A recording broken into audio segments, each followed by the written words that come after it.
There it is. Ooh. Oh, what? Why did it... Oh, because... I know why I did that. There we go. Sorry.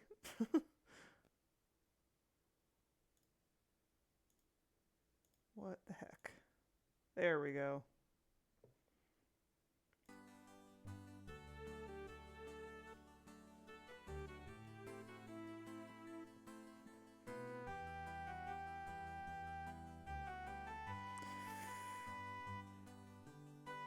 Man.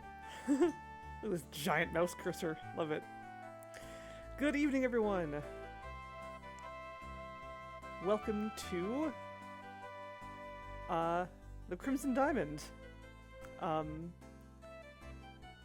This is a game that just came out pretty recently, a few weeks ago, or like a month or two ago or so, ish. But it is a beautiful point-and-click adventure game. I believe it also has text parser.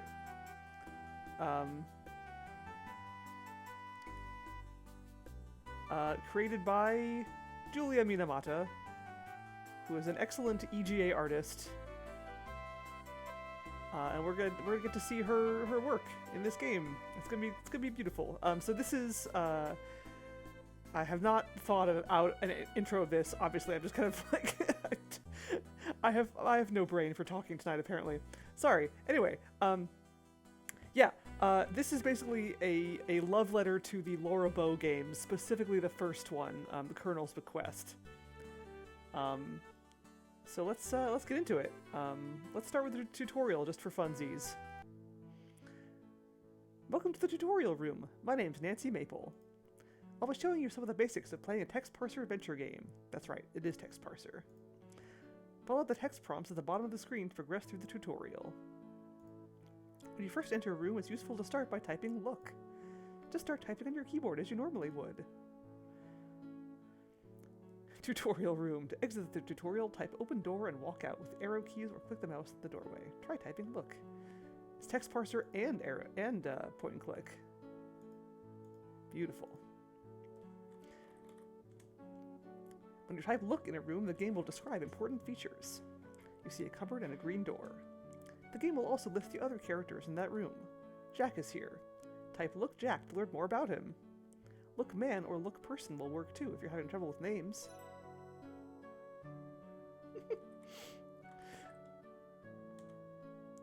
Jack is a tall, lean man with a shiny bald head. He is Mr. Richards' employee and is in charge of the cooking, cleaning, gardening, and myriad other tasks the lodge might require. He's weary, but still seems to be in decent spirits. Jack is somewhere in his 40s. Jack is here to help with the tutorial. How do you do? Looking at characters at different points in the game may give you additional information. Ah, I kind of suspected that much because it said he's weary, but he's in good spirits. Try to talk to Jack and see what he has to say. Hello, Jack. My name's Nancy Maple. Hey, Mr. Gel. Welcome. Nice to meet you, Nancy. You can ask me about this tutorial. Type Ask Jack About Tutorial. Ask About Tutorial will also work. Can I? I can! Haha! As a veteran of text parser games, I was wondering if certain hotkey or key combos would work. I just tried Control A for Ask About, and it worked. The default movement method is click to walk, shown by the footprint icon. The blue in the upper left corner of the icon indicates what the target spot is. Right, there's a little shiny thing. Or you can use the arrow keys to move around the screen. You can also ask me about inventory. Yeah, she does not. I've been kind of like lurk following her for a while. I did see her at Adventure X. I didn't get a chance to talk to her though. I just kind of like, there she is! From a distance.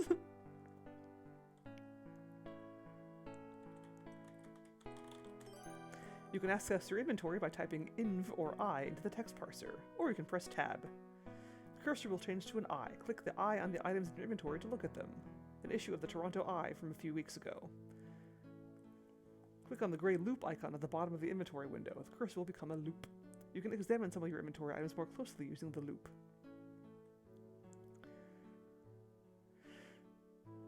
Oh yeah, the one that was in Tacoma this year. Yeah, I didn't jump on that as quickly as I should have. I should have gone. I definitely should have gone to that. But I'm really hoping that there's going to be another one.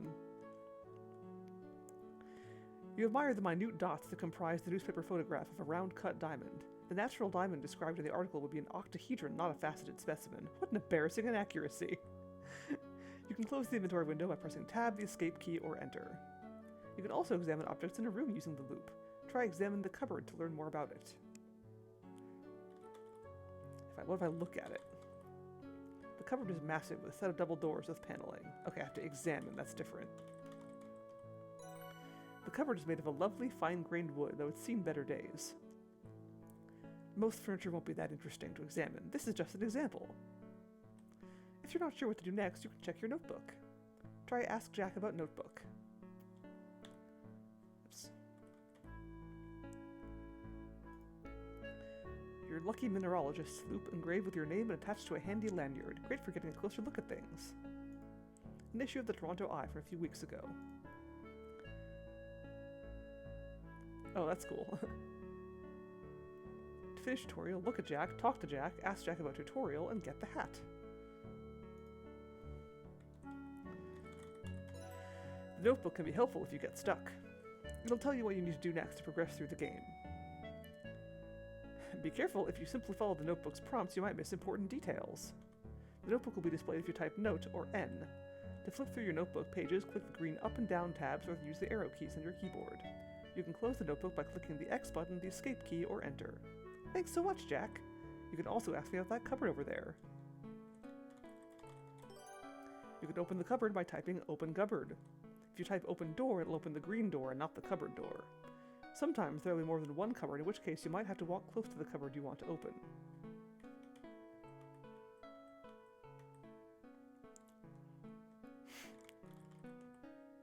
You think that would be inappropriate. I don't know him very well, after all.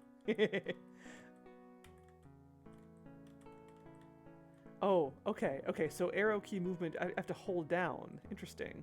Alright. Oops. You open it. Looks like there is something inside the cupboard. If you look cupboard, the game will tell you what the cupboard looks like. If you look in cupboard, the game will tell you what's inside the cupboard. Search cupboard also works.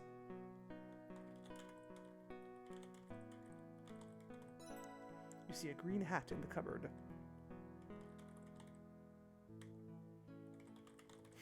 Examine Jack. Aw.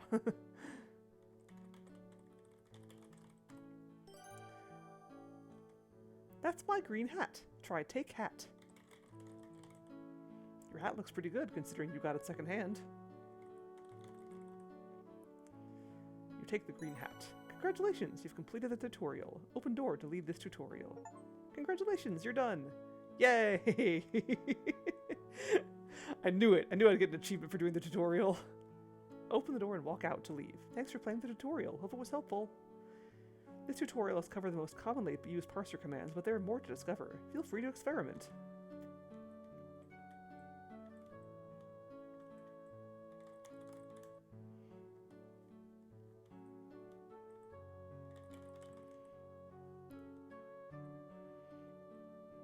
Oh, interesting.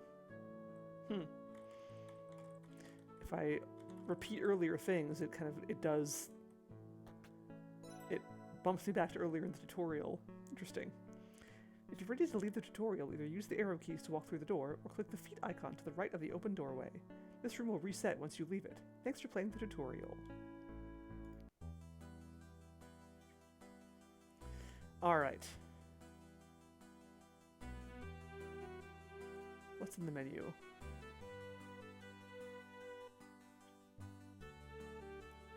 Oh, nice. There's a hint book.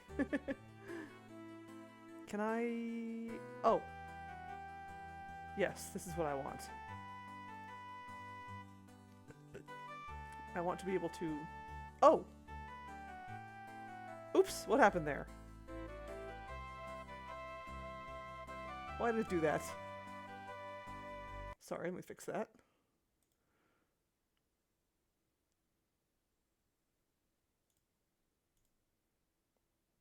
What? Why is it not recognizing my stream now?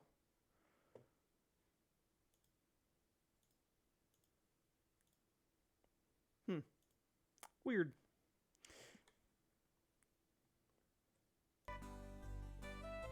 I don't know why I did that. But anyway, yeah, what I want to do, I would like to, I prefer tap arrow keys to move. Oh, that's cool. Graphical versus text-based inventory. Visual cue for notes.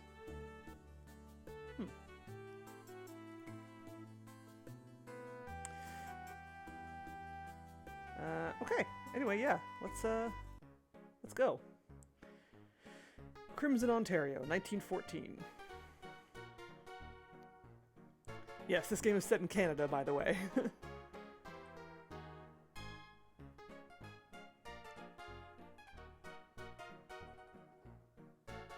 The bucket!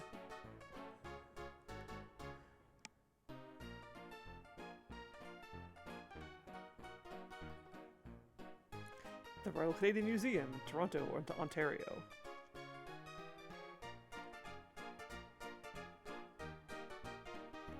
There you are, Nancy!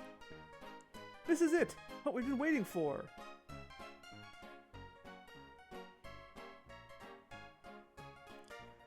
Far up north, a fisherman found a massive diamond at the belly of a fish.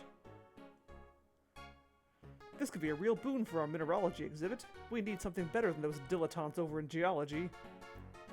I want our exhibit to be the talk of the town. You're wearing the bucket shirt. It's too bad that we can't spare anyone to head up to the middle of nowhere on such a long shot. You can spare me. Let me go, Professor Plummer. It'll be perfect. Everyone else is busy with the new exhibits. Well, I've just been learning the filing system. That could wait a day or two, couldn't it? I'm not usually in the habit of sending unsupervised young ladies into less civilized regions, but as luck would have it, the discovery was made near a lodge where I'm sure you could stay where you conduct your field work. You win, Nancy. Get on home, pack your bags, and catch the train up north. Hooray! Thanks so much, Professor! Oh, there's a kitty! There's a kitty in the shelves. If you find something that can make a big splash at the museum, who knows? Maybe the university will finally accept you as a mineralogy student. Actually, now that I'm looking at it, yeah, these shelves are full of references. Because I can see the adventurer's cap there on the third shelf from the bottom. Good luck, kiddo. What else is there?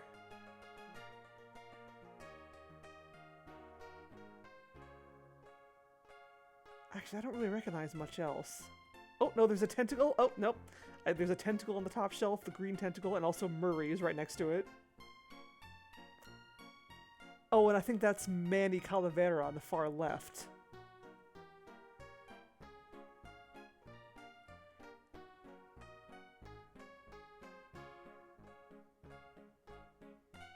There's gotta be other stuff. Oh, is that the... I think next to the Adventurer's cap, that might be the Falcon from the Quest for Glory games.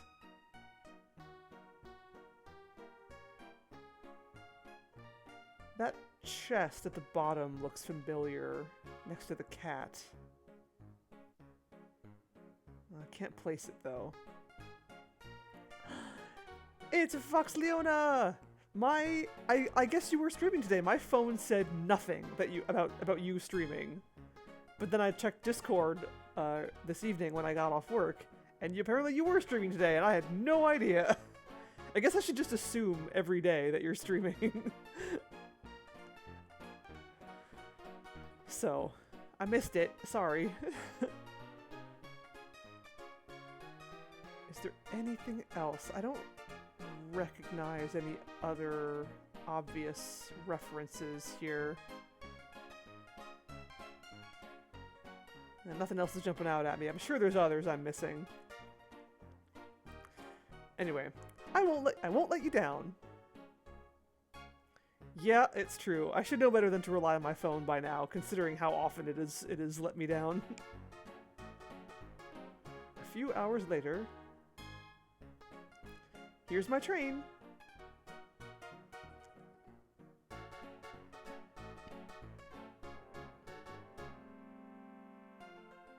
Oh. Well, you got to experience the horror of Chapter 2 again. Hooray.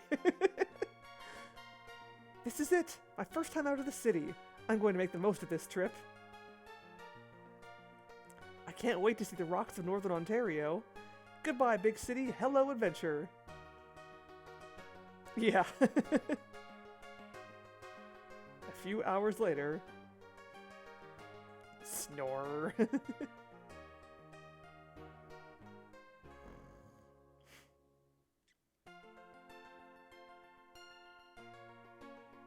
Excuse me, is this seat taken? Not at all. Please have a seat. Thanks.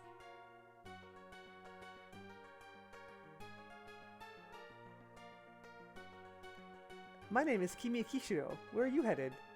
Pleased to meet you. I'm Nancy Maple. I'm bound for a town called Crimson. Wait. I'm also playing The Evil Within 2, which also involves a town named Crimson. Except that's Crimson with a K. Crimson City. I didn't even do that on purpose. Oh my, you've got some hours yet. I should know because that's where I'm going. I'm a clerk from the Royal Canadian Museum. My boss sent me to check out the diamond claim up there. I hadn't heard of that discovery. Then again, I don't pay much attention to the news. It's a very strange story. Up by Crimson, a fish swallowed a huge diamond. A fisherman caught it, sliced it open, and there it was, this spectacular, sparkling gem. Can you imagine? I jumped at the chance to investigate. This is my first time out of the city. I couldn't be more excited. Krispy Kreme! Oh, they better. Where will you be staying when we get to Crimson? A place called Crimson Lodge. Ah, I'm staying at Crimson Lodge. I'm a bird watcher. I hear there are nesting colonies of cormorants up there. That's what I want to see. And I wouldn't mind seeing the Soo Locks while I'm in the area. I'd love to see the big ships up close. Wonderful! We can be traveling companions. I'd very much like that. You and Kimi chat amiably for a while. As the day wears on, the rhythm of the train moving over the tracks and the monotony of the scenery lulls you into a deep sleep. Ah, now look what you've done, Leona.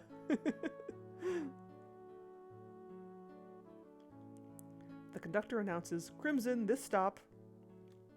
Nancy? Nancy, it's time to go. Ah, thanks. Oh no! Where's my luggage?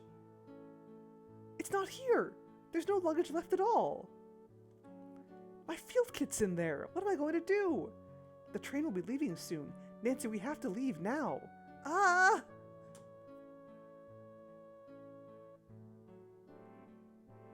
Well, shit. Oh, I had no idea anyone else was still on the train. Hello there. Hello? I didn't notice you in the train. Isn't that funny? Not really. I was in the first-class car. I'm here to see the nesting cormorants. Is that why you're here? Cormorant? Is that a type of rodent? Excuse me, folks, but I was sent to pick up just one person from the station tonight, Mr. Albert Respa, a European fellow, expert mineralogist on assignment, hired by the federal government on loan from Antwerp. I wasn't told to be bringing any secretaries, wives, girlfriends. I'm sorry for the confusion, sir, Jack. I'm sorry for the confusion, Jack, but we don't know this man at all. My name is Nancy Maple, and my friend here is Kimi Kishiro. I was sent from the Royal Canadian Museum to investigate the diamond claim up by Crimson Lodge. And I'm here to see the nesting cormorants. We're both here to stay at the lodge and go about our business. Do you know which way it is from here? I surely know where it is, because that's where I drove out from. But, I'm sorry to tell you, ladies, the lodge has been closed to the public for months. You didn't hear? My boss, Mr. Richards, he's getting on. He's done with the lodging business. All he wants is peace and quiet, but then this whole diamond fiasco starts up. Folks all up in arms. He's not pleased at all, I can tell you. This gentleman is here on the government's orders. Mr. Richards can't do much about that. But you two... Well, that's unfortunate, but you only have yourselves to blame for being uninformed. Let's be off, Jack. Good evening, ladies. The thing is, ain't no one's coming by here at this time of night. And the nearest accommodation is the lodge, which is a few hours away by automobile, even still. Look here, I'll drive you ladies up to the lodge for the night. Thank you for the bits, 32-bit kid! Tomorrow morning I'll bring you back here so you can catch the train. As it is, Mr. Richards is going to be peeved about hosting unexpected guests. I mean, even more than he is already. His sister's come up from the city to stake her claim. And she brought a lawyer to boot. Come along now. Humph.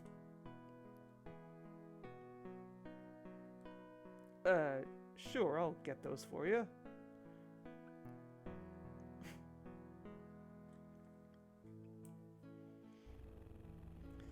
Sir, your trunks did arrive a few days ago. Boy, they sure are heavy. Ah, yes, of course. My, it sure gets dark here at night. Lucky for you, I made this trip many times. Used to be folks who come out here in the summers for recreation. And before my time, settlers came to this area in hopes of building lives for themselves. But once the mines were used up, there wasn't much reason for them to stay. The soil ain't that good. Have you seen any cormorants? I'm hoping to see some. Yeah, they nest up on the cliffside. Stay away, though. They don't like being disturbed. Particularly during nesting season, which happens to be right now. So if you're so wild about birds, I'd let them alone. You do more harm than good. Besides, tomorrow morning I'll be taking you right back to the train station. You won't have any time to go looking for them. Have any other diamonds been found around the lodge? First of all, no way to know if that rock even came from around here. I've lived in this area for years and ain't never seen any diamonds, so I know for a fact that it didn't come from these parts. They say that man cut it out of the belly of a fish. That diamond could have come from anywhere upstream. You folks are wasting your time, sorry to say. Who cares about shiny rocks anyway? No use to anybody. We shall see about that. Your travel-weary companions resist your attempts at chit-chat. It seems that Kiwi and Albert have fallen asleep, although in the almost complete darkness it's hard to tell. It's impossible for Jack to hear you from the back seat above the cacophony of the engine and the automobile rattling over the rough country road. You decide it would be best not to distract him anyway.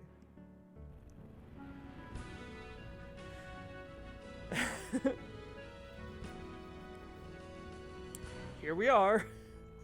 Thank you for the sub. A nice EGA sub animation to go with this EGA game. Wow, it's spectacular. You know what? I almost don't mind having more bodies in the lodge. Feels not so empty. Bodies, you say? Feels like old times. Make yourself at home while you're here. Thanks, Jack. Welcome to Crimson Lodge. I'm going to my room. I love that cutout effect. Miss Kishido, Miss Maple, your bedroom is upstairs at the end of the hall on the right. The bedroom across the hall from you, that's Mr. Richards' suite. Try to keep quiet and stay out of his way, won't you? He shares the suite with Margot. She's his lady friend. I'm in the bedroom right next to yours, along with Mr. Shaw. Albert demanded the use of my bedroom, so that's where he is. Don't know why he's so insistent, but the customer is always right, eh? That's the smallest bedroom and wasn't really meant for guests. Nessa's room is across the hall from Albert. I'd stay away from her if I was you. After I get this luggage upstairs, I'm going to start up some supper. Wouldn't do to have you all starve, eh? Why don't you explore the lodge a little? Talk to the other folks. Most important, stay out of my hair. I'm a busy man. What hair? Not literally, of course. Oh, and if you want to shower tonight, use the upstairs bathroom near the stalls. Near the stairs. It's very pink. You can't miss it. Wonder if Nat's still here. How many places do I gotta set the table tonight? Well, we know what happens in Colonel's Bequest when I take a shower. I get psychoed. You and Kimi head upstairs to your bedroom. You don't have any luggage to unpack, but you hang your hat and coat on the footboard of your bed and consider yourself settled in. Woo! Chapter 1. Introductions.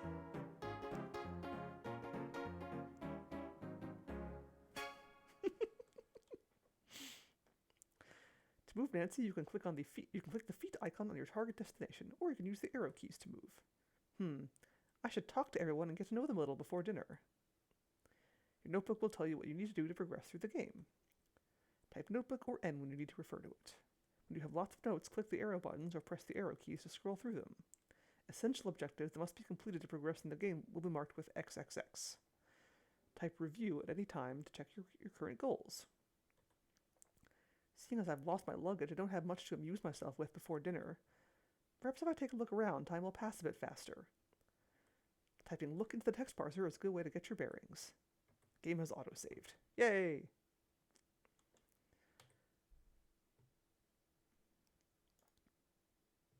Cool.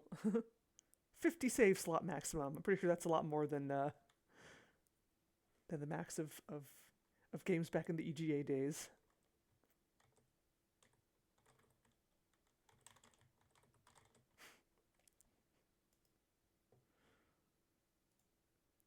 Can I... Oh, cool. Okay, but there's not like I only get a walk icon. There's no icon switching. Good to know. It's mostly text parser. This is the bedroom you are sharing with Kimi. A pair of twin beds and matching nightstands are set against the east wall. Kimi has claimed the bed closest to the fireplace, a clever move on her part, as summer nights are still chilly this far north. A door in the west wall leads back to the upstairs hallway. Kimi is here. There are 2 twin beds in this room with matching quilted covers. Your coat and hat are hanging on the footboard of one of the beds. Your trusty green hat hangs on the brass footboard of your bed. You take your green felt hat. Your thick gray wool coat hangs on the brass footboard. That course of action yields no result. Boo!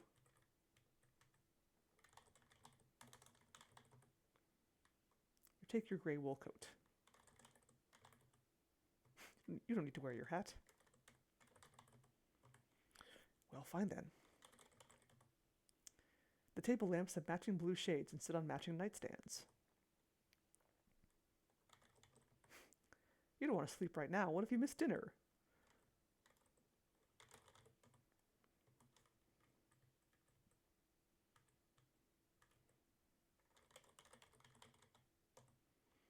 There's a pair of binoculars on this nightstand next to a small lamp. Ooh.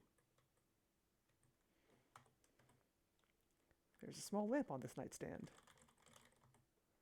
The lodge is so well lit that you don't require the lamp's light. They're mostly for decorative purposes.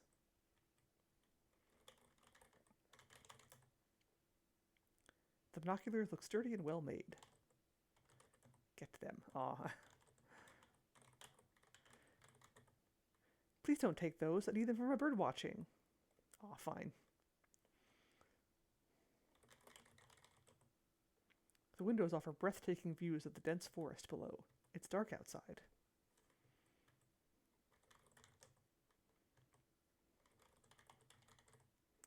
Kimi's battered suitcase is made from hard-wearing, full-grain leather. Go through her stuff. Please don't touch my things. 5 minute 45 second on this game? Jeez. The comfy window seat looks like it would be a nice place to do some reading. Hey, I can sit down.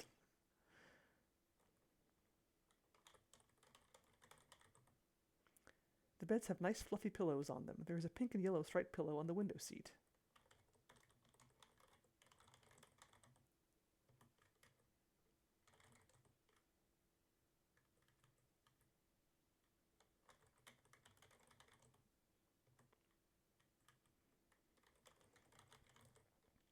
The fieldstone fireplace looks like it would come in handy on chilly nights. There's a fireplace tool stand next to it. There is some powdery soot accumulating in the fireplace. The fireplace stand holds a shovel and a poker. The shovel is made of wrought iron and has a wooden handle.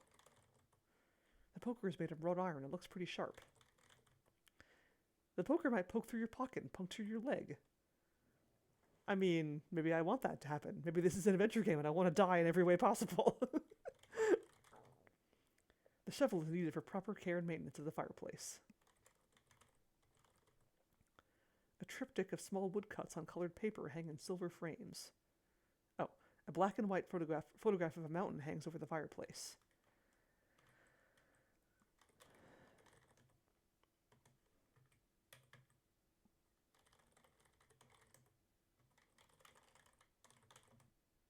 Okay, fine.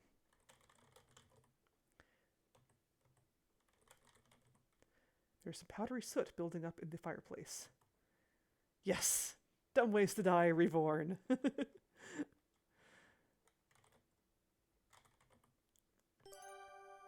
Yay, soot. Mmm.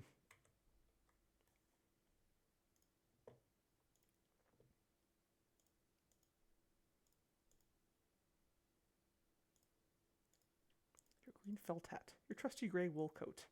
It's a fine black powder. Aren't you a clever girl? Examine the loop with the loop. Oh yeah, I love this. The natural diamond described in the article will be an octahedron, not a faceted specimen. What an embarrassing inaccuracy. Nerd! Your wool coat is a bit threadbare, but it was your mom's, and it's your safety blanket. You don't want to soil your lucky loop by using it to examine the soot. The suit.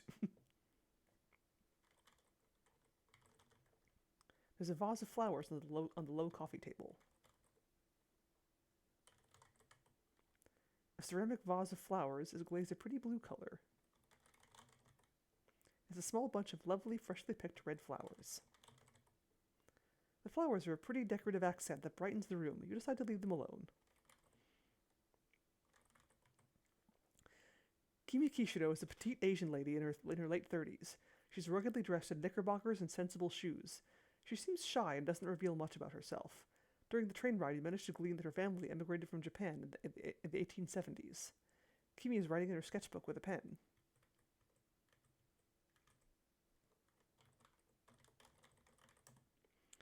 I've never been to a place like this before. Hey! Another sub! Anonymous sub. Ooh. Thank you, anonymous gifter. I've never been to a place like this before. I'm excited to explore, and I love meeting new people. Yes, you are the inquisitive type, aren't you? Jack did invite you to introduce yourself to everyone else, after all. It's only polite. I most certainly am. Would you like to join me? No thanks, Nancy. I'm exhausted. That bumpy ride from the train station has left me a bit frazzled. I'm looking forward to some peace and quiet before dinner. Ah, I can take a hint. I'll leave you be. Oh, one more thing. While you were asleep, Jack mentioned some old lodge brochures stored in the curio cabinet's drawer. They were meant for guests back when the lodge was used as an inn. Even though we may not stay long, he said we're welcome to take them as keepsakes. Thanks, Kimi. Ooh. Now that you've talked to Kimi, it's marked with an X in your notebook. Right. Talk to Kimi. Great. Curio cabinet drawer, search the cabinet, take the brochure. Can do.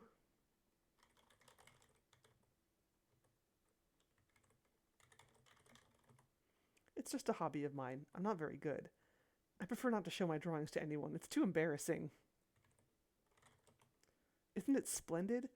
I was hoping to stay here for a while to see the cormorants and other northern Ontario birds.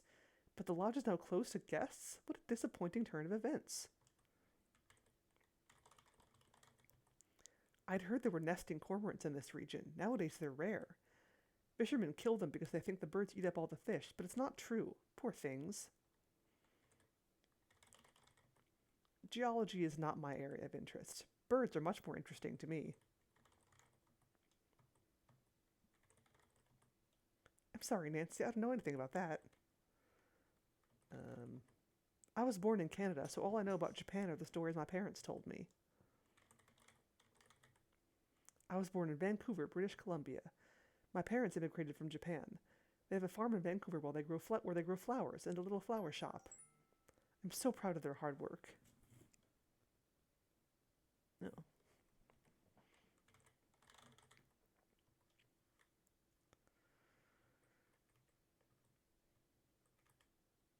Whee! My suitcase was my mother's when she came to Canada. It's a bit worse for wear, but I love it.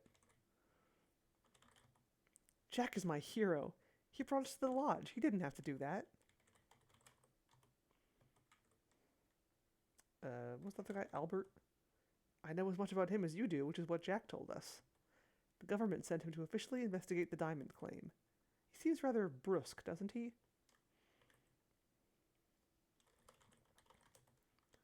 The fancy glass-paned curio cabinet is full of fine items. A pair of intricately decorated silver steins catches your eye. curio cabinet drawer is closed. The curio cabinet is locked, but I can see some lovely objects in there, particularly a beautiful matching pair of decorated silver steins. You open it. The curio drawer is stuffed with old brochures back from when the lodge was still being run as an inn. Also, I forgot. Binoculars are essential for bird watching. I have a wonderful pair.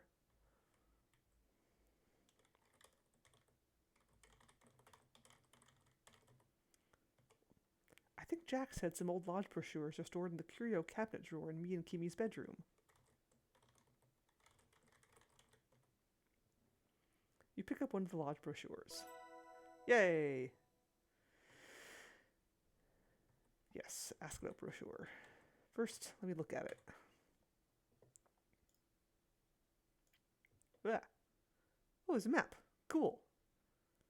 Well, that's convenient. Guest bedroom 1, guest bedroom 2. That's probably where we are. One of those two. Innkeeper's quarters. Right, because Jack said that Mr. Richards is across the hall, so that's probably him. Servants' quarters, that's probably Jack's room. Linen closet, bathroom, spare room. Study, billiards room, closet, powder room, parlor, front door, bar. Okay. Cool.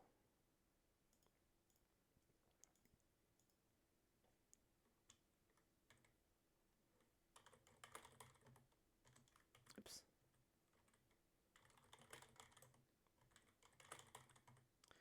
Eek! I hope he's a nice and sympathetic man. We aren't supposed to be here. I like brochures of places I've visited. It was nice of Jack to offer the lodge brochures to us. Though I wonder if he's just trying to get rid of them, as the lodge is no longer in business as an inn. Type map into the parser to open up the lodge brochure and see the map inside. Or you can look at the brochure in your inventory. Cool. That's convenient.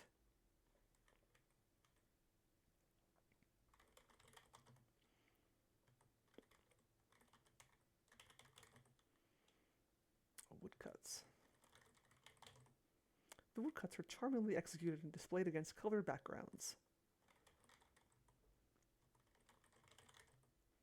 Your bedroom boasts a selection of area rugs. There is one under the coffee table and one under each bed.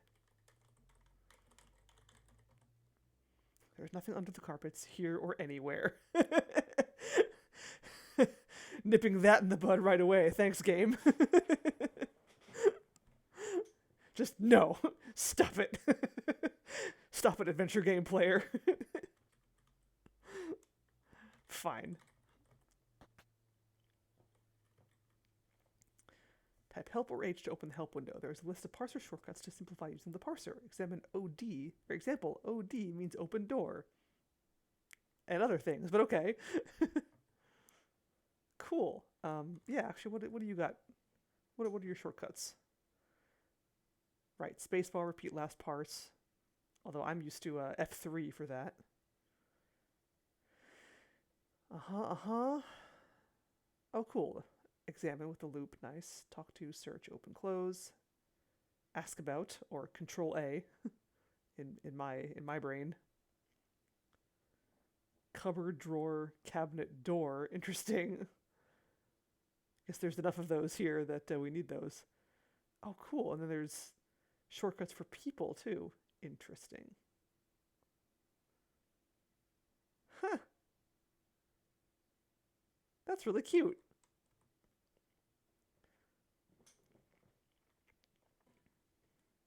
Is there a... Yes, F5 is the save button. My Sierra adventure game instincts serve me well. Oops.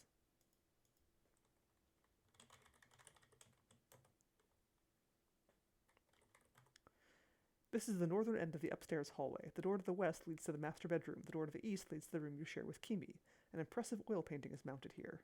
The upstairs hallway continues to the south.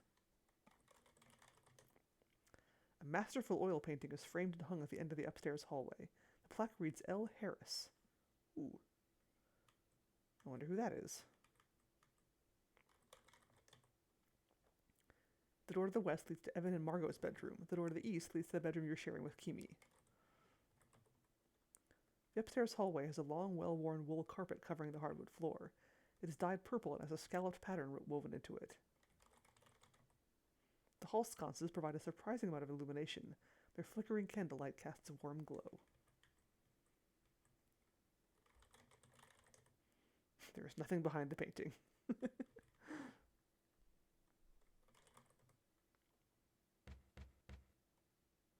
You get no response.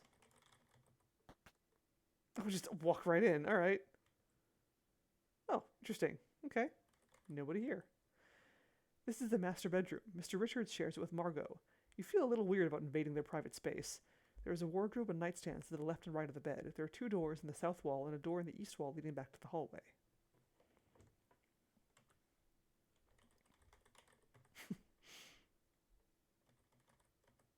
Oops, I just did that.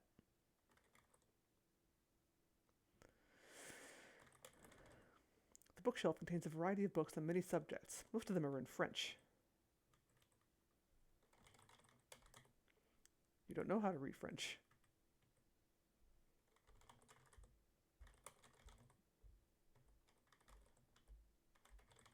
Oops. Cupboard. Cupboard. A lovely wardrobe with a curved top.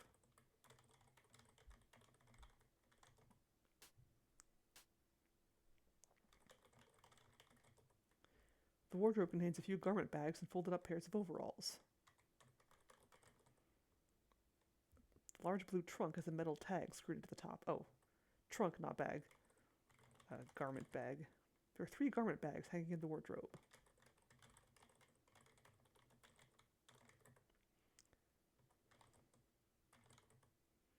You have neither the inclination nor the ability to haul around heavy garment bags.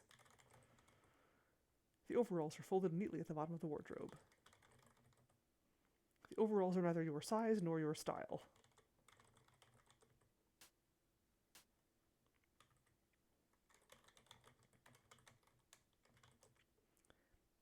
The fieldstone fireplace looks like it would come in handy on chilly nights. There's a vase and a picture frame on the mantel. There's some powdery soot accumulating in the fireplace. Yay, more soot! The vase is pale blue with craquelure. I don't know what that is. The picture frame is empty. Oops. Painting. A cheery framed poster of a woman riding a horse hangs over the fireplace.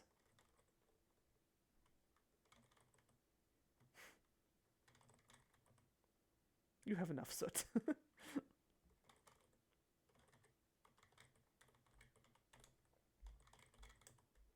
There are nightstands on both sides of the bed.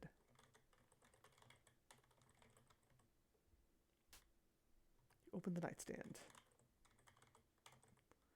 There's a roll of white tape in the nightstand drawer. Ooh, gimme! Stealing your tape! You take the adhesive plaster out of the nightstand drawer.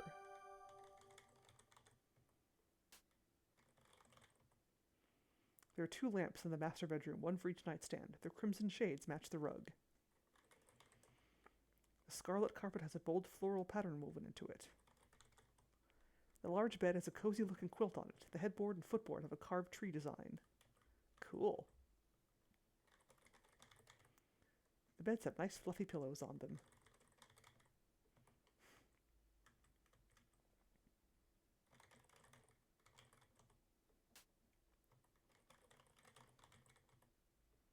The nightstand is empty.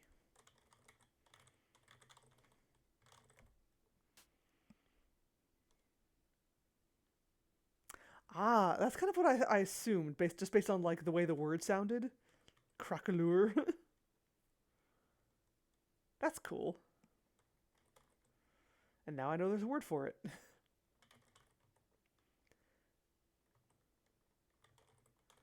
there any change in the couch? No.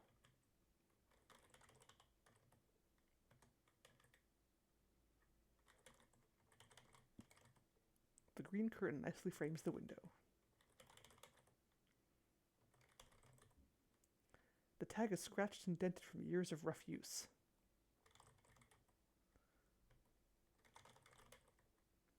The trunk is locked. Um, oh, the tag has the name Evan Richards engraved into it.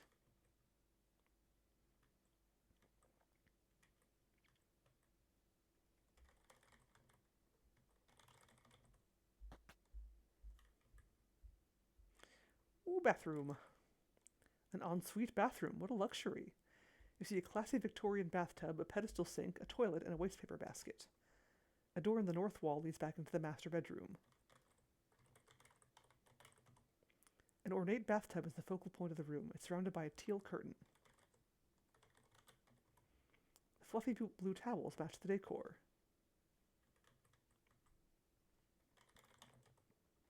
The ensuite bathroom has a bath mat and one by the toilet.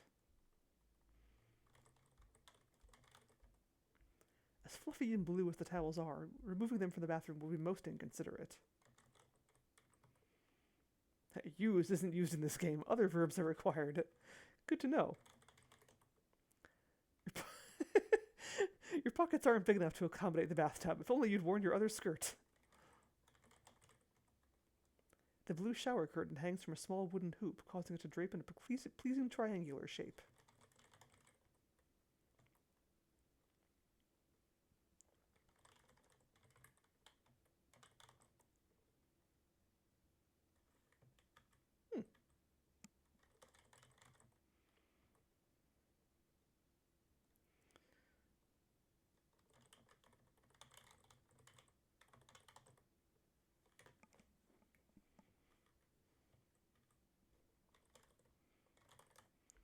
The pedestal sink has two taps, one for hot water and one for cold.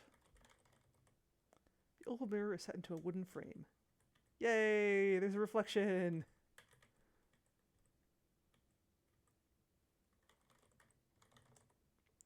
The wastepaper basket in the ensuite bathroom has been painted bright cyan to serve as a bright visual accent. There isn't anything in this wastepaper basket. It's a pull-chain, high-tank porcelain toilet with a wooden seat. Well, I can't say used toilet.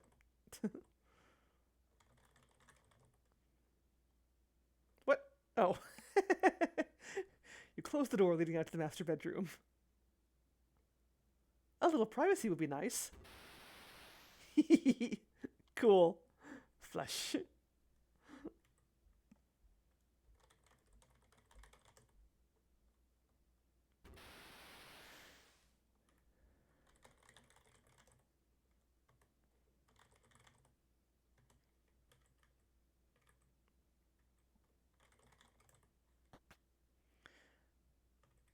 I'm in your bathroom. Using your bathroom. Oops. Covering my tracks. Oh, hello.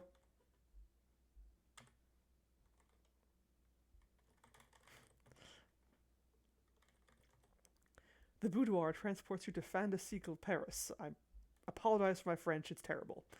Probably mispronounced that. It's shiny, opulent, perhaps slightly tacky, and very, very pink. A mirrored vanity is the focal point of the room. Exotic perfumes hover in intensely localized clouds that you can almost see. Every movement stirs air currents that bring new scents to your nose. A doorway to the south leads to a walk-in closet, and a doorway to the north leads back into the master bedroom. A powder compact is on the vanity. You see a pretty blonde woman in a fashionable dress.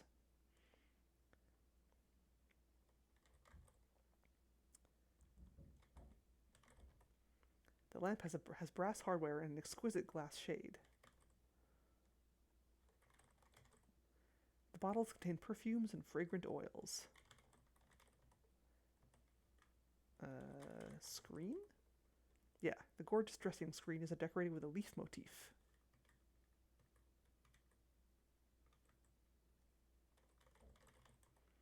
A slim blonde woman sits at a vanity. The vanity is lit with a pair of sconces. It has drawers in the left, right, and middle. Margot's powder compact is on the vanity.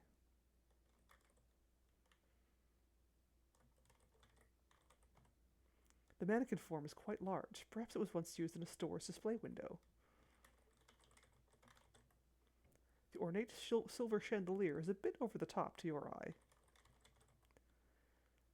A dark-haired woman in a crimson dress kisses a middle-aged man with a comb-over at a dinner table. You're not sure what this Art Nouveau poster is advertising, as it's in French. The stool has a nice, cushy, vividly pink velvet seat. I was looking at the other stool, but okay. That's a table. There's a petite round side table with a silvery finish and a low rectangular wooden side table. There's an armchair, a stool, and a chaise longue.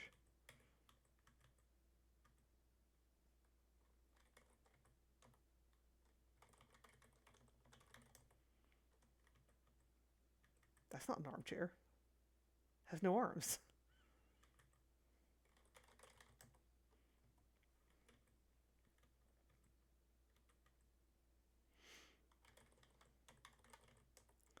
Hello there. It's nice to meet you. My name's Nancy Maple.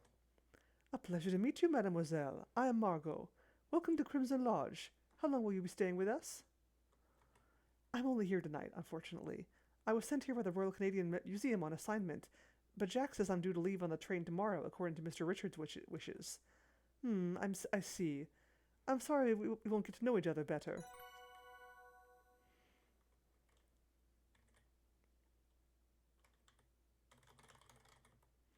Mon cher, we met in Crimson a couple of years ago. I was terribly lost, and it was so late in the evening.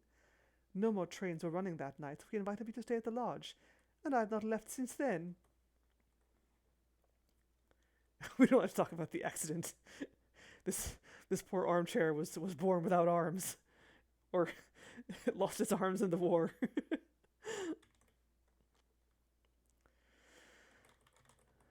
The train stops in Crimson. The lodge is still quite a ways to the north, over a bridge. Yes, there is a bridge nearby. The railroad tracks run over it. It is so rugged and rustic, so charming. I fell in love with the place as soon as I saw it. Even, he has let me redecorate it a little bit to suit my taste. What else should we ask about? Train? Ah, yes, I arrived in Crimson by train. This was 2 years ago. I was so very lost. It was getting dark out, and who appears but mon cher Evan, like a knight in shining armor? Though he wasn't mon cher at that time. He gallantly invited me to stay the night at Crimson Lodge. I've been here ever since. Margot giggles. I'm in love with fine fragrance. It is so hard to resist spraying scents constantly. There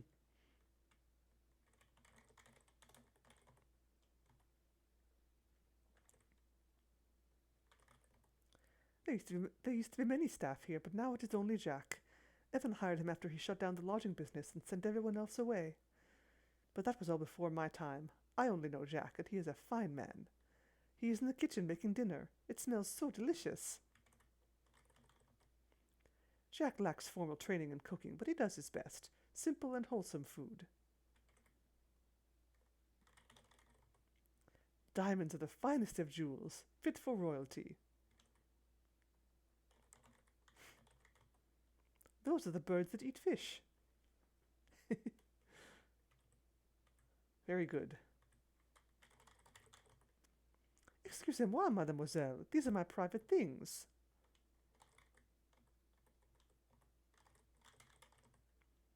You're not really a perfume girl. I just realized there's a necklace on the mannequin. The size of the necklace's pendant leads you to believe it's made of glass.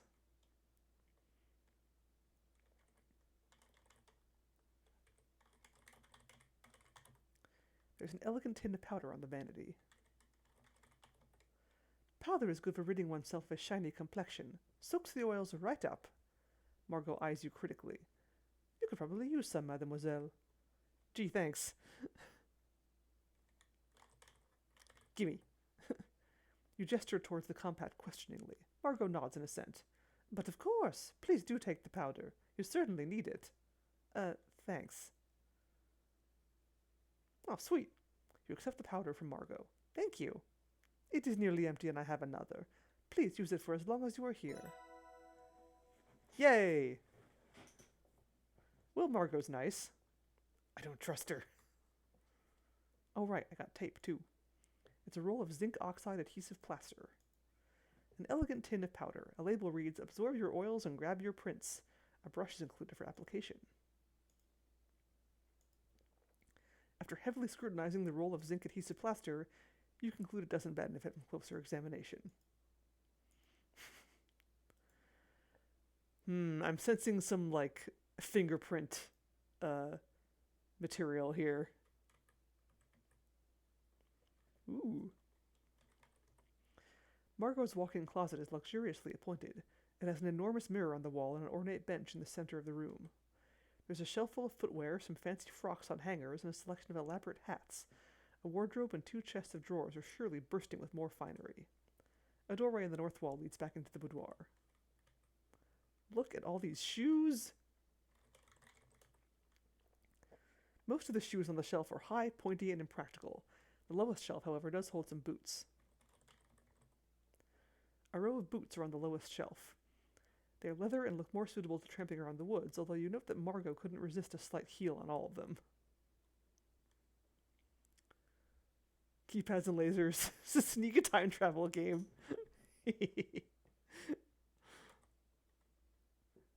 Secretly aliens. Margot's hat collection makes you a bit envious. The colors and styles are the very latest you've seen in shop windows in downtown Toronto. You see a yellow hat, a green hat, a blue hat, and a teal hat. The yellow hat has a wide brim, perfect for sunny days. Margot's green hat has a pink satin band. I have a green hat. It has a yellow band. The blue hat is decorated with a red silk rose. The teal hat has the widest brim of all, impressively floppy and chic. The dresses are beautifully constructed from fine fabrics. There are a couple lovely purses under the dresses. They are practically works of art.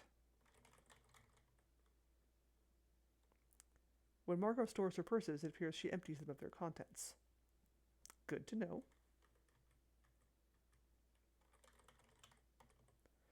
The bench is elaborately carved and sumptuously upholstered in striped velvet. Hehe.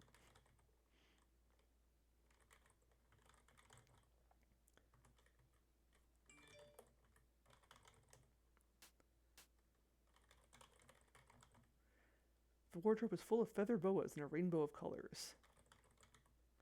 I've never seen a feather boa in real life. They look like fun to wear. I don't think Margot would appreciate me parading around in her things. Besides, I doubt I have the panache to pull off wearing one. Aw.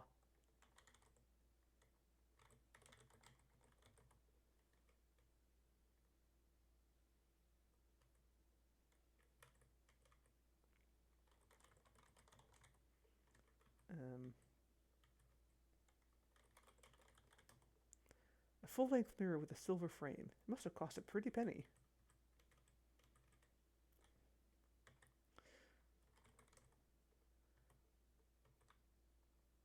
How can I examine? Oh, okay. You take the green hat down from the shelf, mannequin head and all. The green hat is a lot like yours, except newer, made of finer wool. That's cool.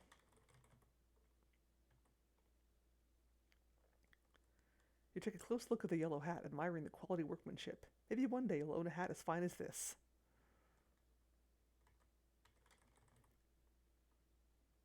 The boots are all size 5.5. Ooh. Okay. The shoes are all size 5. My shoes are usually a half size smaller than my boots to leave room for thicker socks. Oh, okay. 5.5, that's tiny. I'm 6.5. And people tell me my feet are tiny. 5.5 is even smaller than that.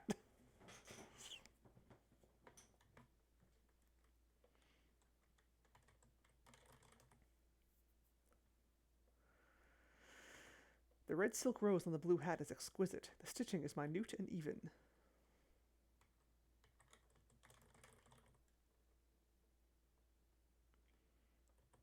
The bright teal color of this hat isn't faded in the slightest. The underside of the brim is the same gorgeous hue.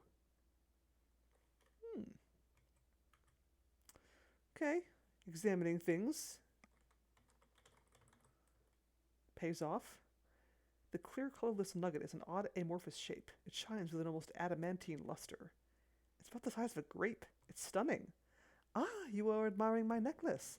That is a colorless garnet. They are quite rare. Though it is nowhere near as valuable as a diamond. But we decide what is valuable to ourselves, don't we? It is from my Evan, therefore it is priceless to me.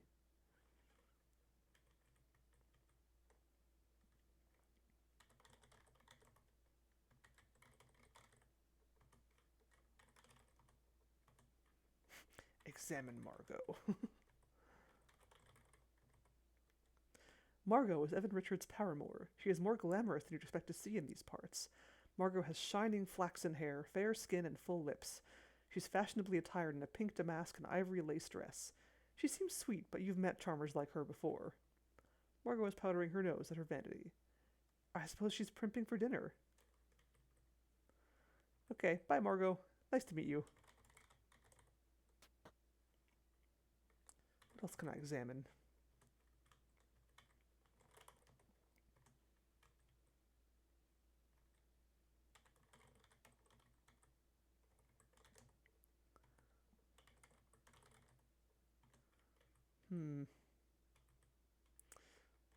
Okie dokie.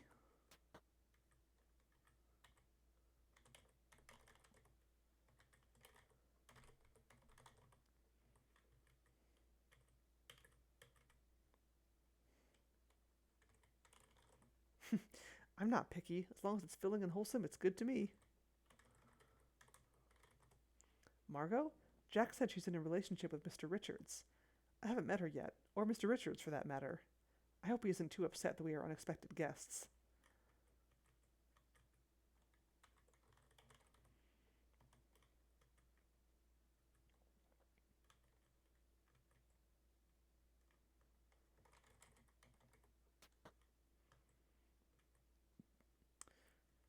Ah, press escape, open the main menu, save and load, adjust game speed. Thanks, I will.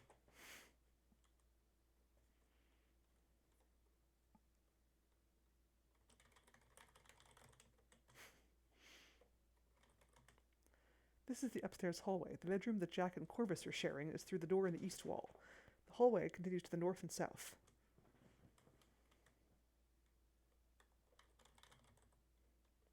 There's one door in this section of the hallway. It leads to the bedroom that's shared by Jack and Corvus.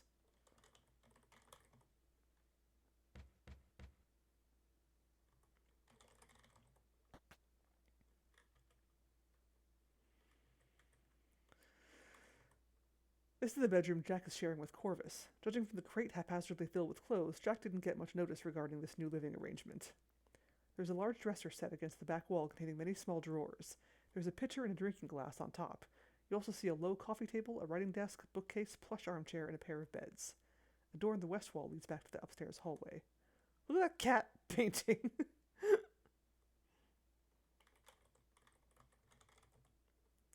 You know those kinds of books you see in bed and breakfast? They're there for decoration and seem completely uninteresting? These are those kinds of books.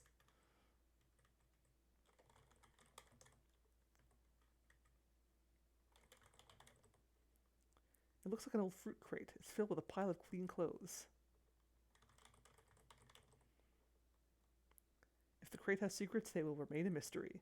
I'm pretty sure there's only clothes in here. Upon closer inspection, you realize that these clothes are all clean. They've just been hastily tossed into the crate, causing them to look untidy. Two single beds are set up in opposite corners of the room.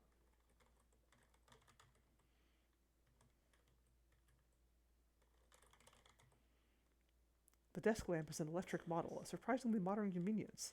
There's a pair of matching floor lamps with blue shades. Oil paintings are hung over the two beds in the room. One features a majestic mountain range, and the other depicts a tuxedo cat lying on grass, surrounded by flowers. That cat reminds me of the sweetest stray I've ever met. A tuxedo cat, just like that.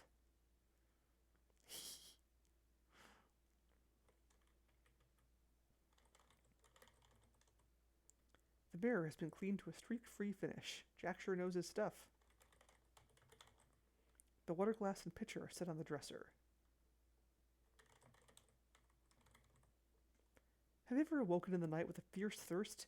It would be monstrous to take the pitcher or glass. I'm sure there are plenty of drinking glasses elsewhere. Maybe I should try the kitchen. You aren't carrying any water to drink right now. There's no need to take Corvus and Jack's water. You can get some out of any faucet in the lodge. Zoom in on the googly cat. I will try to make that happen. Let's see. A handsome walnut dresser with 6 drawers and a mirror.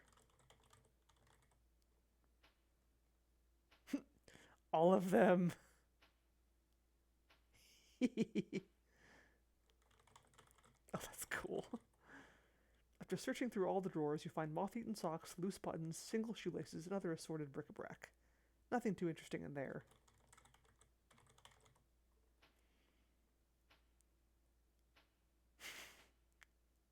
Oh, I love the detail of that. Like, yes, I will go and open every single drawer.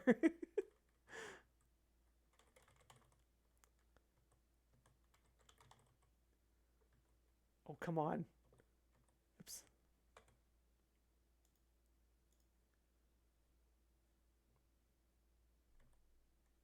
Wait, can I not?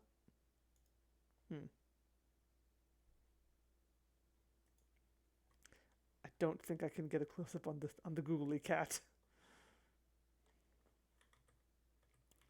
Googly cat! The game does not love you. Or me.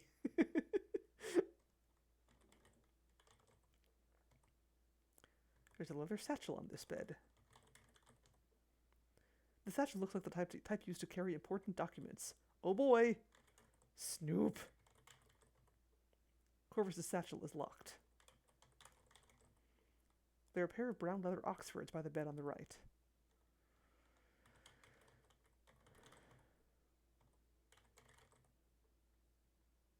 You peer into the shiny, well-maintained shoes. Thanks to the loop, you can read the size printed on the sole, even though it's a bit faded. I see. These shoes are size 14. Seeing as they are set down by Corvus's bed, I think it's safe to assume they are his shoes. I don't even know who Corvus is.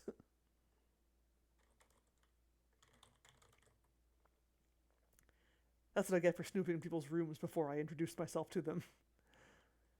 There's an expensive-looking leather suitcase at the foot of the bed closest to the window.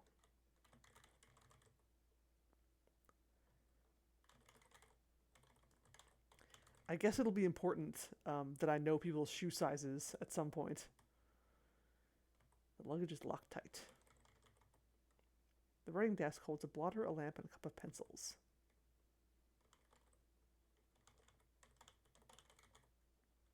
Standard yellow pencils with handy-dandy rubbers on the ends.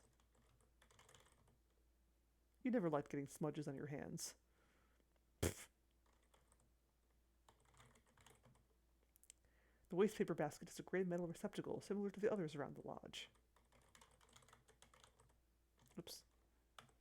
Basket. Nothing in that one.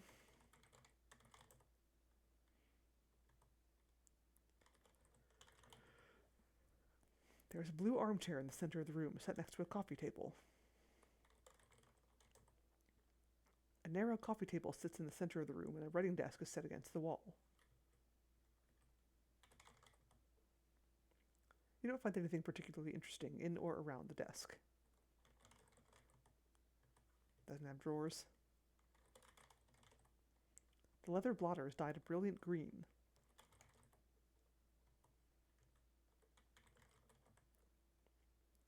Your close examination of the armchair reveals nothing of note.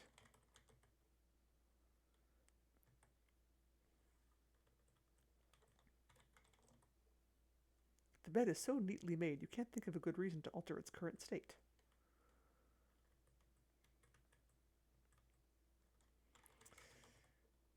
Well, okay then. I guess I will go find a googly cat elsewhere. Ah! Inventory! Yes. I like it gives me more tutorials every time I go to a new screen. You're in the upstairs hallway. The door to the west leads to Ness's bedroom. The door to the east leads to Albert's room. The hallway continues to the north and south.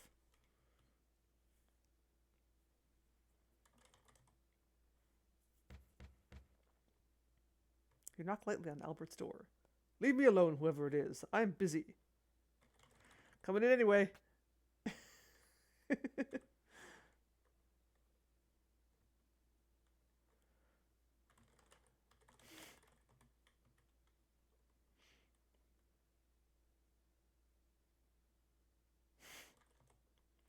This is a small bedroom, humbly furnished. Albert insisted on getting a room to himself, despite its size.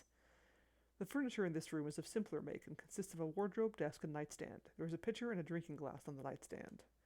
A door in the west wall leads back to the upstairs hallway. Albert is here.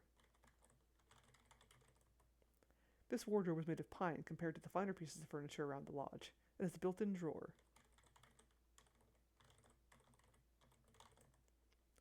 The wardrobe has a drawer, the desk has a left-hand and right-hand set of drawers, and the nightstand has a drawer. Albert Respa is a stately, well-groomed gentleman in his 50s. His monocle gives him an elegant air. Antwerp sent him as an expert mineralogist to verify the diamond clay in crimson. You have a hard time imagining him doing field work. Albert is unpacking his things.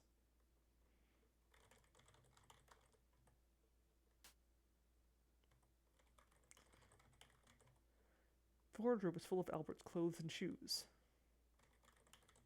Seems fine with me snooping through his stuff while he's right here. Kindly stay out of my way, miss. I'm busy unpacking my things.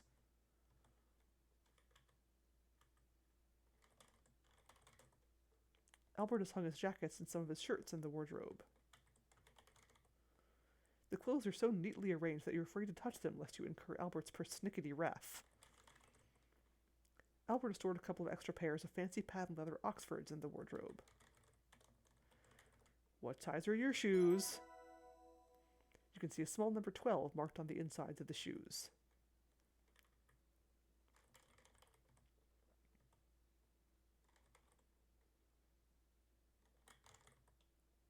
The desk has small functional drawers. Albert has put a couple of geology and mineralogy books on the desk. Oops, not that door.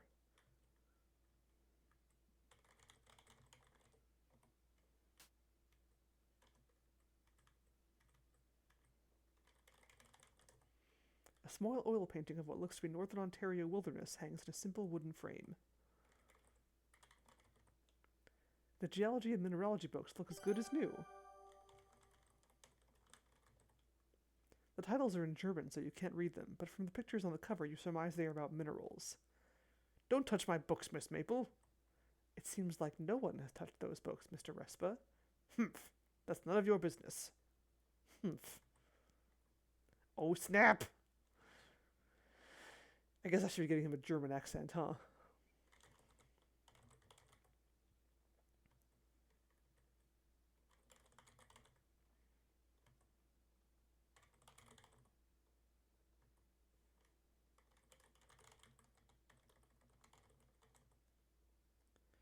The nightstand is made of pine and has one drawer. There is a drinking glass and water pitcher on its top.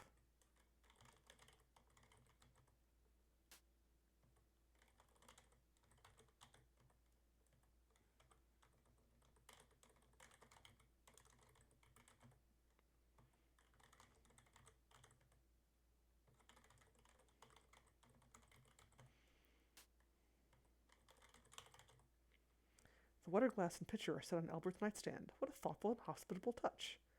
Polished and sparkling to Jack's high standard. Jack left that drinking glass in this room in preparation for my arrival.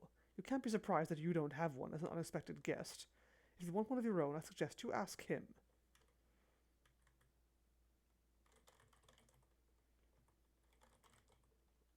There's a small single bed in this room.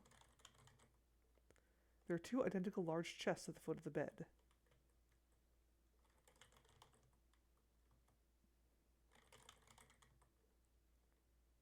What on earth are you doing? Get away from my luggage. Being a jerk.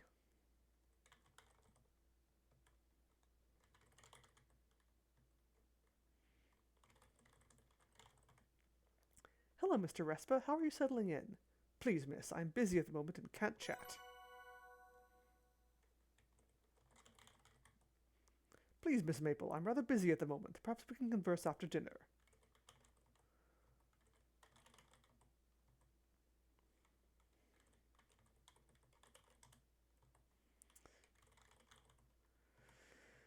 Fine. Have it your way.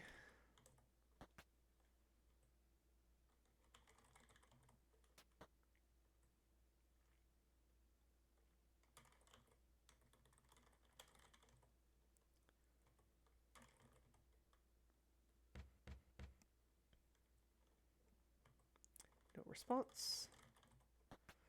More snooping. This is a pretty large bedroom. There's a love seat and an armchair arranged around a low table. There's a wardrobe, dresser, and painted cupboard. A door in the east wall leads back to the upstairs hallway.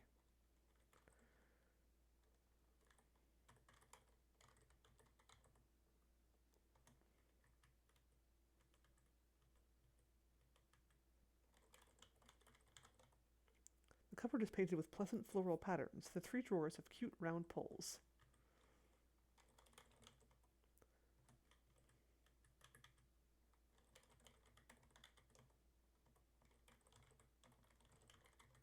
Teacups?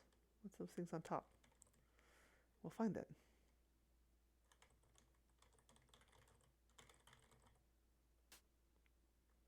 You open the painted cupboard.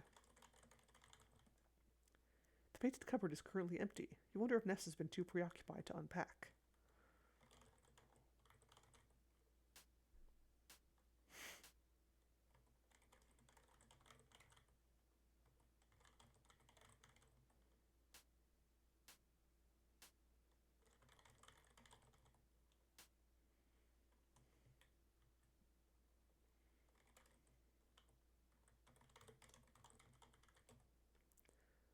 The large wardrobe has paneled doors and a drawer at the bottom for additional storage.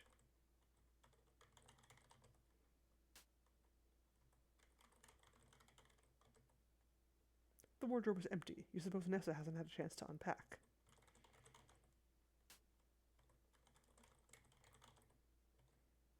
Maybe Nessa prefers to live out of her suitcase.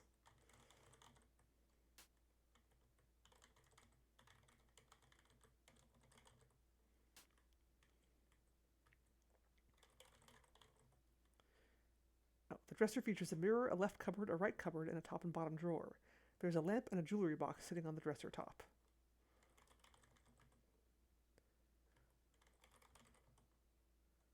There are a couple of floor lamps in this room, as well as a table lamp on the dresser.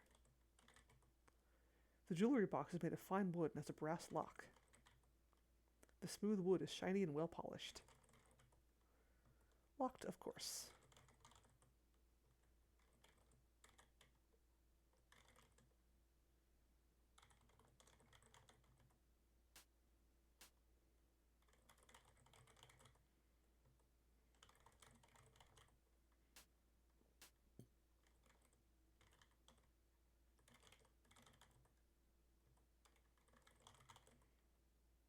Oh, left cupboard, right cupboard, okay. What? Wait, oh. The leftmost cupboard is already open.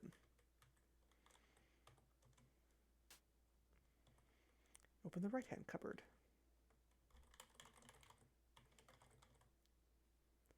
The right-hand cupboard is empty. Maybe Nessa doesn't intend on staying for too long. The leftmost cupboard is empty. You suppose Nessa may prefer to live out of her suitcase.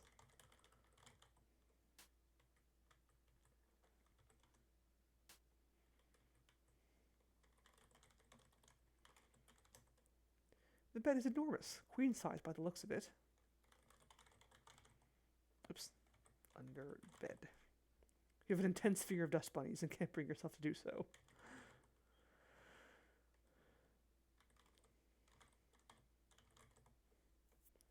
Nessa's luggage is at the foot of her bed.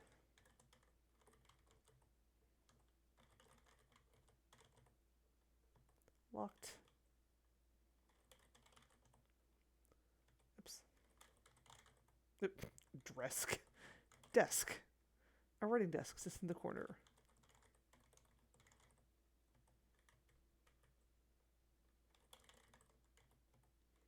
There's an overstuffed green striped love seat and a purple armchair.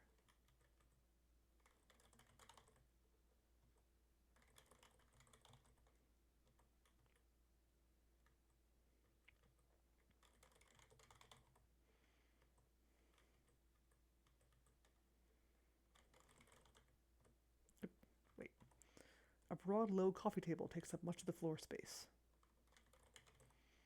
There's a multicolored rectangular rug under the bed, and a circular rug creates a nice sitting area.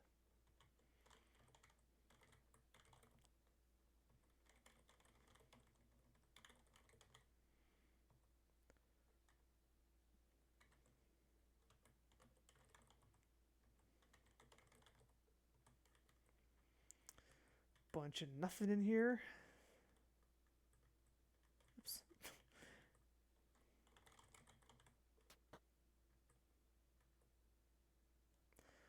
Okay, backslash or type pause. Game also pauses on the parser inventory. Good to know. Upstairs hallway, door opposite the stairs in the west wall is a storage closet. The hallway continues to the north and south.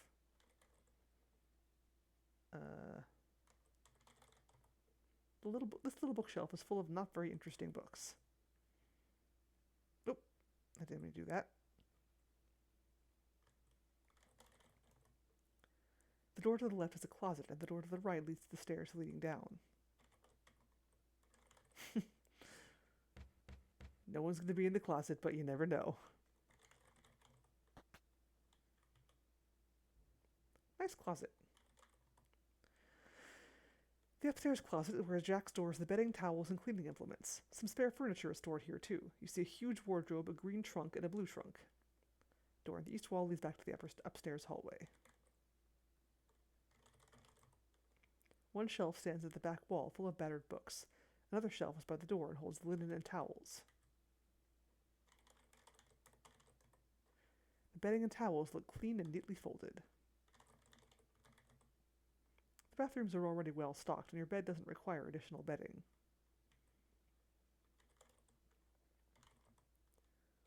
Saucepan. There's a straw broom tucked into a corner.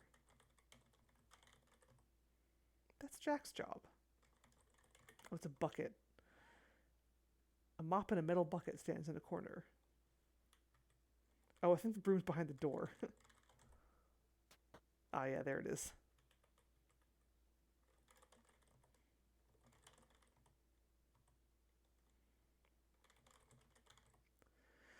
There are a couple of mismatched old side tables and a matching set of chairs in the closet. There's also a large wardrobe.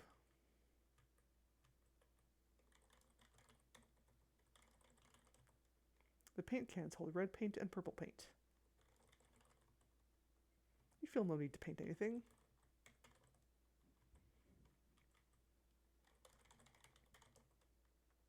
The enormous wooden wardrobe has paneled doors and brass pulls. It's a weathered, sun-bleached piece of furniture.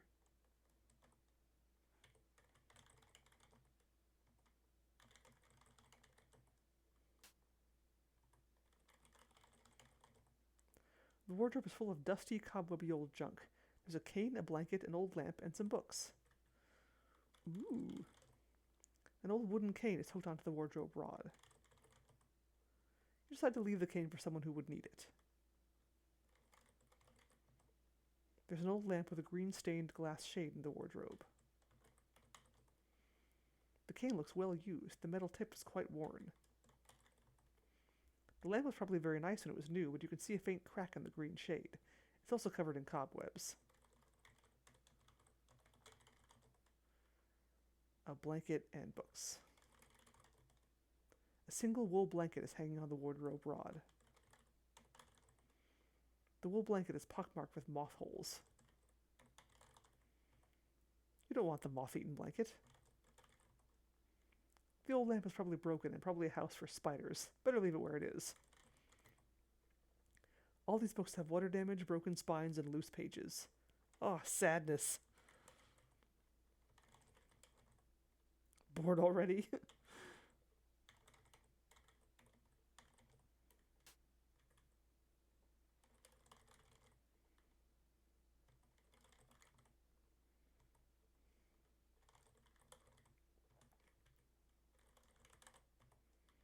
There's a large green trunk in the corner of the closet.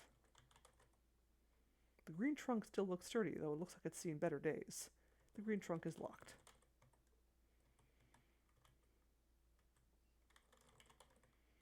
There's a large blue trunk between the wardrobe and the shelf.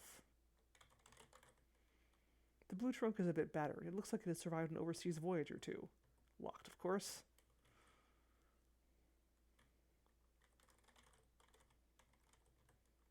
A large light bulb illuminates the closet. Too hot, too high. Leave it alone.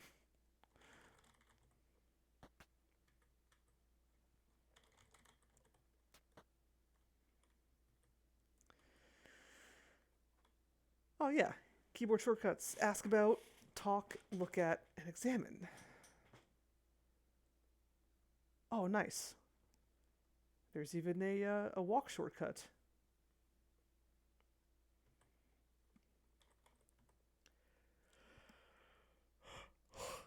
This is the southern end of the upstairs hallway. The door to the west leads to the pink bathroom. The door to the east leads to a spare room.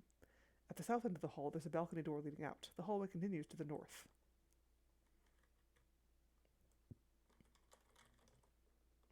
There's a door to the left leading to the main upstairs bathroom. There's a door to the right leading to what looks like a spare room. The door directly to the south leads out to the upstairs balcony.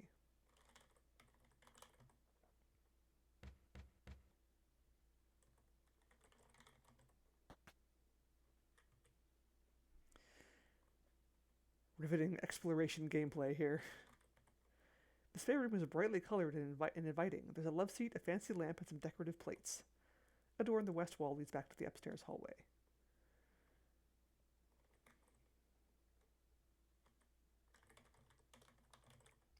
The Art Nouveau poster is an advertisement for absinthe featuring an auburn-haired woman in a sheer robe. This is definitely the absinthe room. The bookshelf contains a set of classic literature as well as a number of storybooks. There's also a framed photograph. None of the titles catch your eye. Are you that bored already? The photograph appears to be of Evan and Nessa's parents, posed in front of the newly built lodge.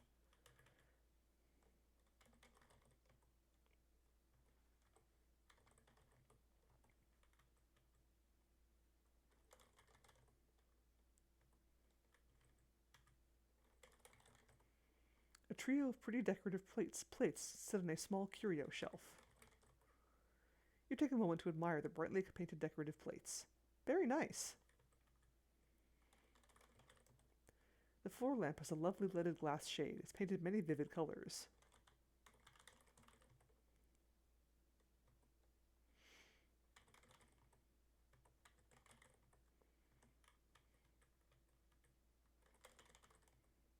The pale blue love seat is upholstered with a simple floral print.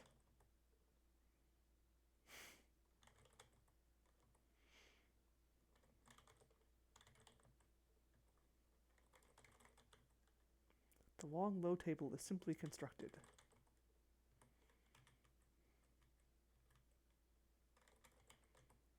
There's a lovely green rug here with a golden linear pattern.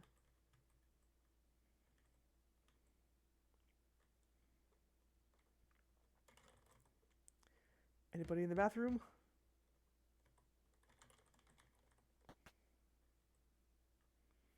It sure is pink in here. Not as pink as I was expecting, actually. The upstairs bathroom is decorated in shades of pink, green, and purple. It's a little garish. There's a medicine cabinet mounted above the sink. There's a door in the east wall that leads back to the upstairs hallway.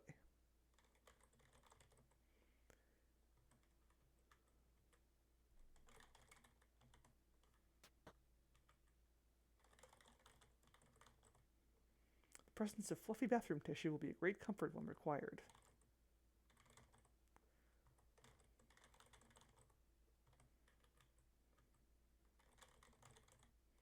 The towels are pink with 2 green stripes running near the bottom. They look clean. Towels. And doom everyone to wet hands? Never. The waste paper basket in the pink bathroom has been painted bright pink to match the decor.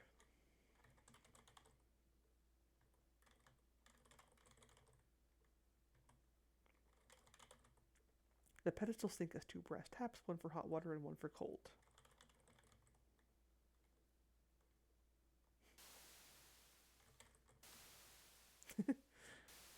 Wash hands.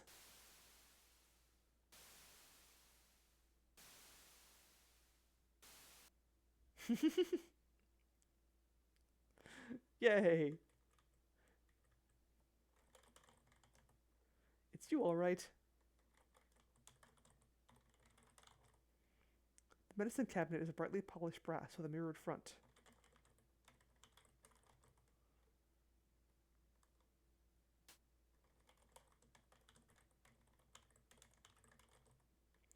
The medicine cabinet contains the usual remedies you'd expect to find. Dr. Kilmer's swamp root, Mayer's system regulator and tonic, red cloverine pills, a bottle of catarrh remedy, and Beecham's patent pills. All the medicines appear to be old and expired. It would be safer not to take these.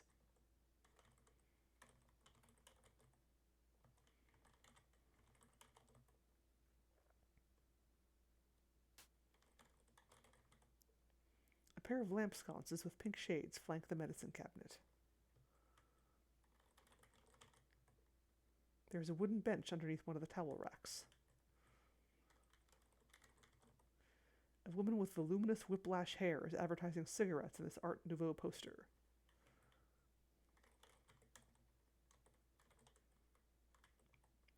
In the far end of the room is a bathtub encircled by a bright pink shower curtain. There are bathtub faucets and a shower valve. The valve must be pulled to operate the shower.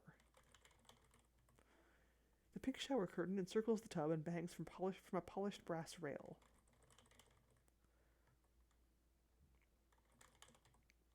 There's a small rectangular rug in front of the bathroom, presumably to prevent wet feet from leaving marks on the wooden floor.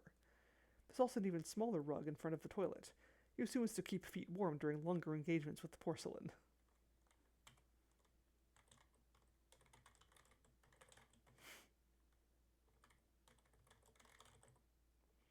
You aren't about to get into the shower with your clothes on. Well, alright then. You made me do it, game. I think some privacy would be nice. Game has auto-saved. Oh, okay. You've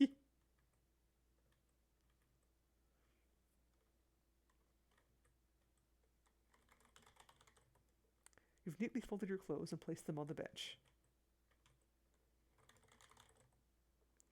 It's difficult to take a shower when there is no water coming out of the shower head. Oh my god, fine, game.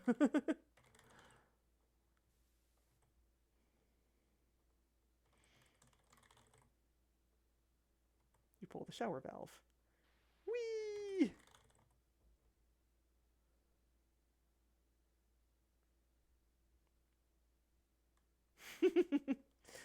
Drop.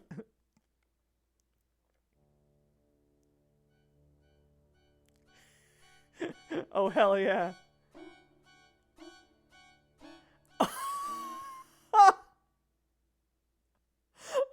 Oh, shit.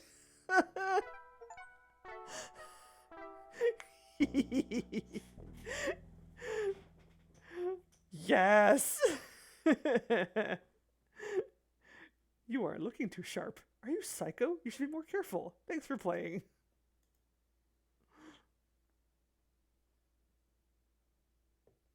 Shower time? What if I take a bath instead? Does the same thing happen? Also, it appears that there's achievements for finding all the deaths.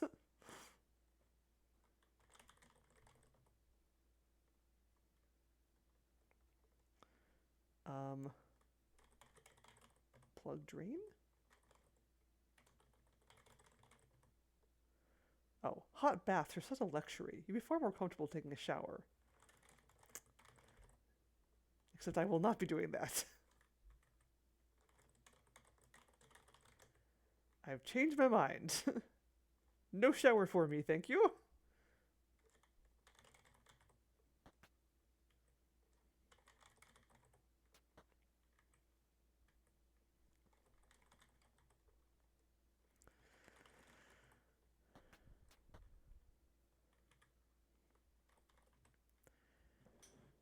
The balcony provides a spectacular view of the grounds below. You can move further along the balcony to the west and east.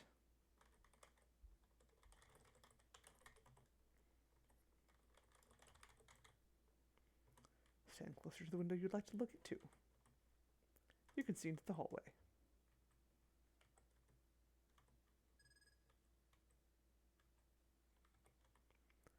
You can see into the spare room. You hesitate to look into this window in case you see something you shouldn't. That's the bathroom. Well, why is there a big-ass window in it, then?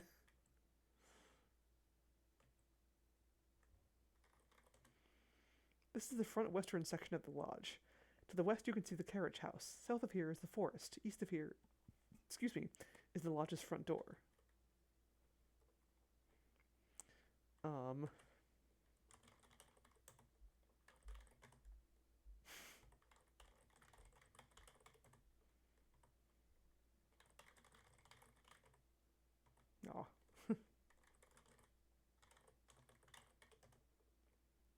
The balcony stretches across the front of the house. You're sure it offers a lovely view of the grounds.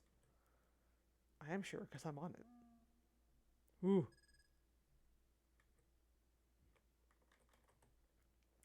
This is the front eastern section of the lodge. A stone path leads east to the orchard. South of here is the forest. West of here is the lodge's front door.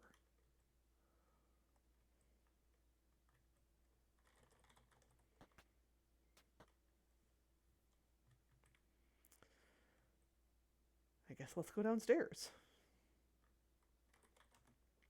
You're in the main floor hallway. The door to the powder room is to the west, and stairs leading upwards are to the east. The hallway continues to the north and south. Okay. Parlor, front door, mud room, closet, bar, billiards, dining room, study, kitchen.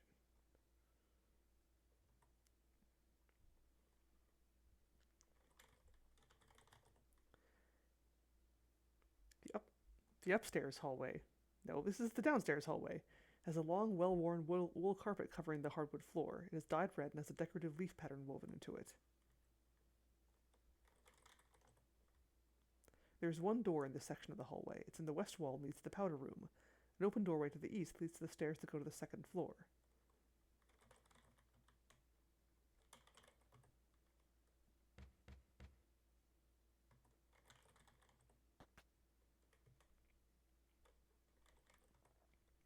This is a well-appointed powder room.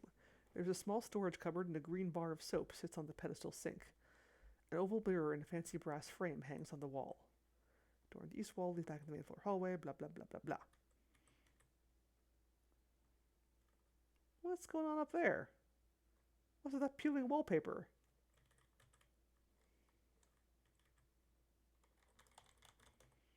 The pink towel matches the area rug, which matches the curtains. The color coordination is impressive. The waste paper basket in the powder room has been painted purple to match the decor.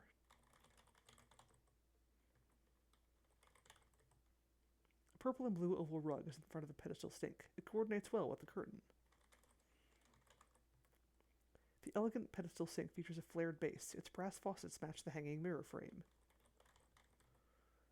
The oval mirror is set in a polished brass frame. The soap is bright green.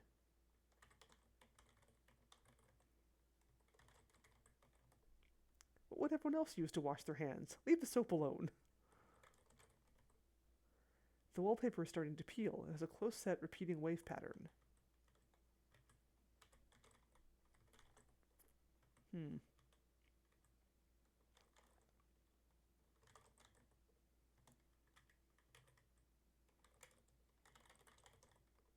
There's a small cupboard in the bathroom, probably for storing bathroom essentials.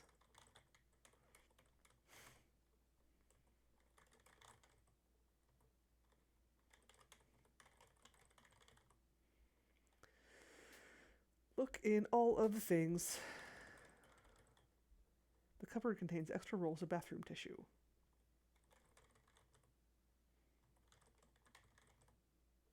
The bathroom tissue is in the best place for it to be currently.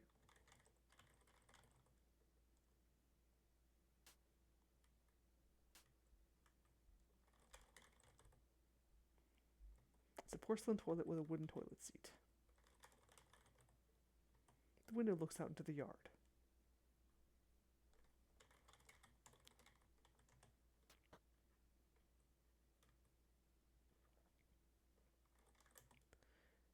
This is the main hallway of the lounge. The front door is to the south.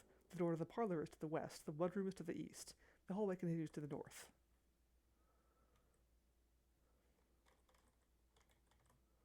Front and center is the main entrance to the lodge. To the left is the parlor, to the right is the mudroom. I don't know why I'm bothering to knock on all the doors.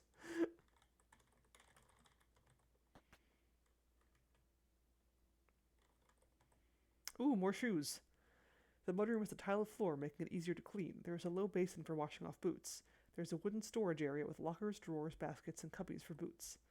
A door to the west leads to the main floor hallway, and a door to the east leads outside. There are 2 lockers, one on the left and one on the right. They have bright brass pulls indicating frequent use.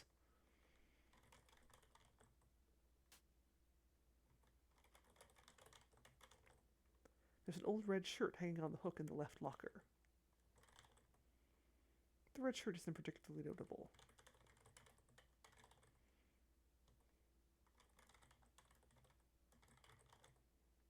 There are 2 drawers, one to the left and one to the right under each locker.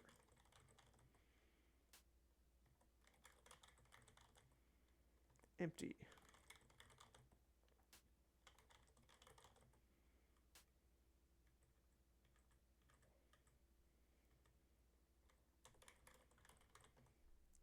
The cubbies hold boots. Wait.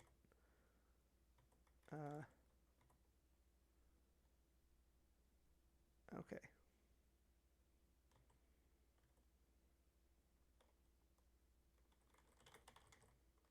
Various items of clothing hang from the hooks. They look like work clothes. Which boots would you like to look at, the women's boots or the men's boots? The women's boots are quite petite with a small heel. They're made of black leather with rubber soles and appear well used and maintained. You can just make out tiny letter M's in the women's boots, just above the number 5.5. That confirms these boots belong to Margot and that she wears size 5.5 boots.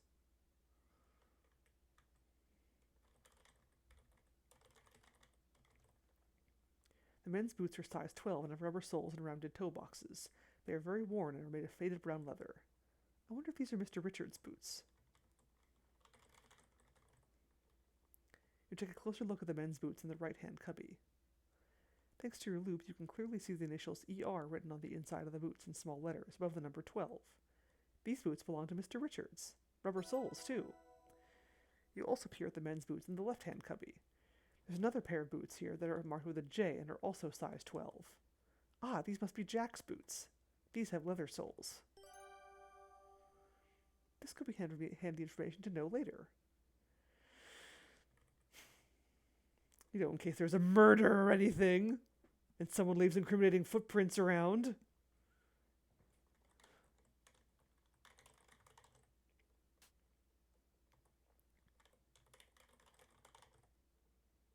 More old clothes.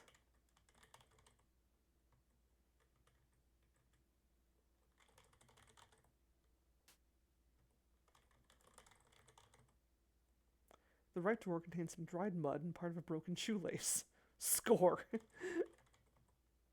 You doubt the dried mud will be of any use, so you leave it alone. It's half a shoelace, not long enough to be useful.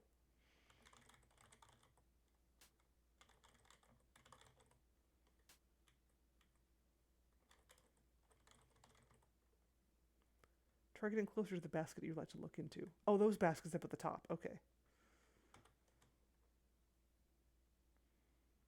This basket is empty.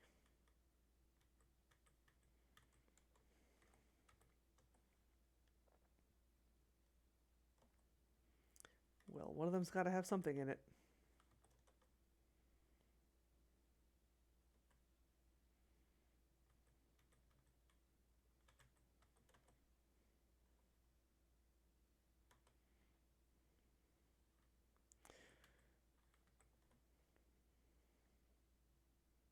Well, fine, I guess they don't. Maybe they will later. The basin is low and has a brass spout and faucet. There is a rubber hose attached to the spout, which you presume helps with boot washing. The rubber hose is firmly attached to the spout. The rubber hose is here for a reason, to wash boots. Leave it alone.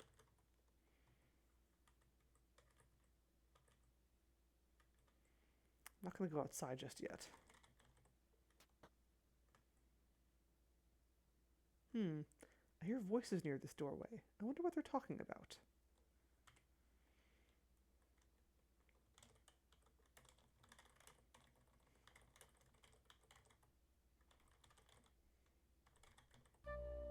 Yeah. We've only just arrived, but I can't wait to leave. I've always hated this place. We'll get this whole affair straightened out and be gone in no time.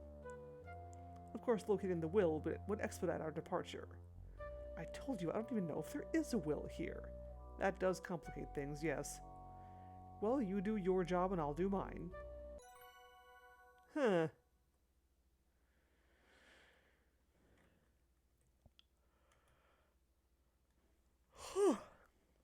A will, you say?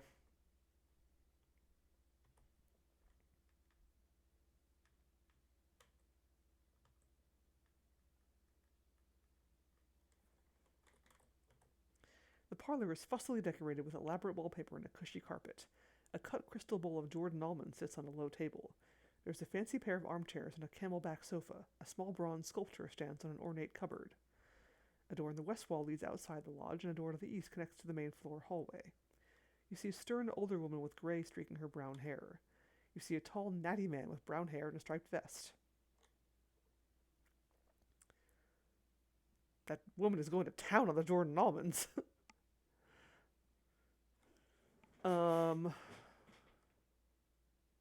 What was I just going to do? Oh, I wanted to look at my notebook.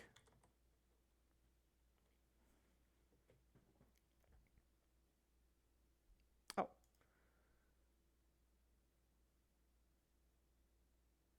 Talk to Kimi. Talk to Margot. Talk to Albert. Nessa, Corvus, Nathan, Evan, and Jack. Okay. Well, I guess this is Nessa and Corvus, according to the notebook.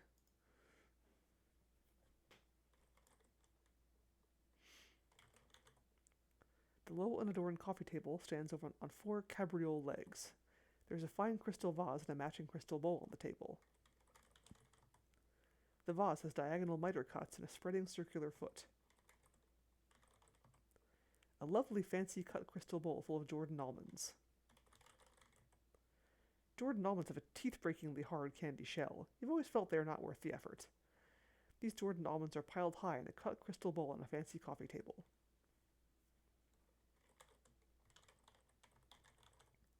The bronze figure is a dancing woman lifting her skirts. She stands on a gray marble base. That's a murder weapon waiting to happen.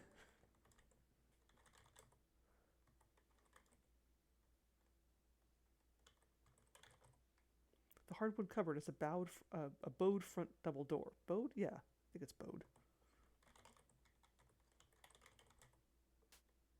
You open it. The inside of the cupboard contains stacks of lodge brochures.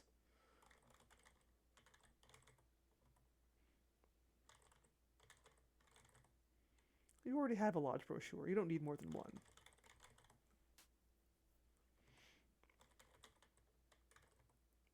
The camelback sofa is upholstered with a pretty floral print. It stands on cabriole legs that match the armchairs. There are 2 matching armchairs and a camelback sofa. The oil painting depicts a canoe docked on the shore of a lake. While you are no expert, you feel it is quite well done. The floor lamp has a lovely leaded glass shade. It features nasturtium blossoms. The lower rim of the shade is trimmed with bronze beads.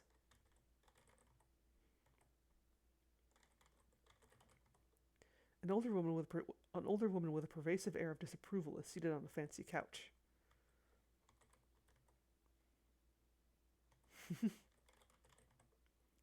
You see a tall, bespectacled man in a striped vest. Good evening. My name is Nancy Maple. It's nice to meet you. I'm Nessa Crabbe, Evan's older sister. What on earth are you doing here? Are you another one of Evan's gold-digging girlfriends? Not at all, but I am a diamond-digging mineralogist. At least I hope to be. The government has sent a professional to handle that. Stay out of his way. Hello, how do you do? My name is Nancy Maple. Hello, Miss Maple. My name is Corvus Shaw. I'm Mrs. Nessa Crabbe's, née Richards, lawyer. She is Evan's older sister. He gestures to the woman seated on the sofa. I'm here to advise her on the legal implications of this situation. Interesting.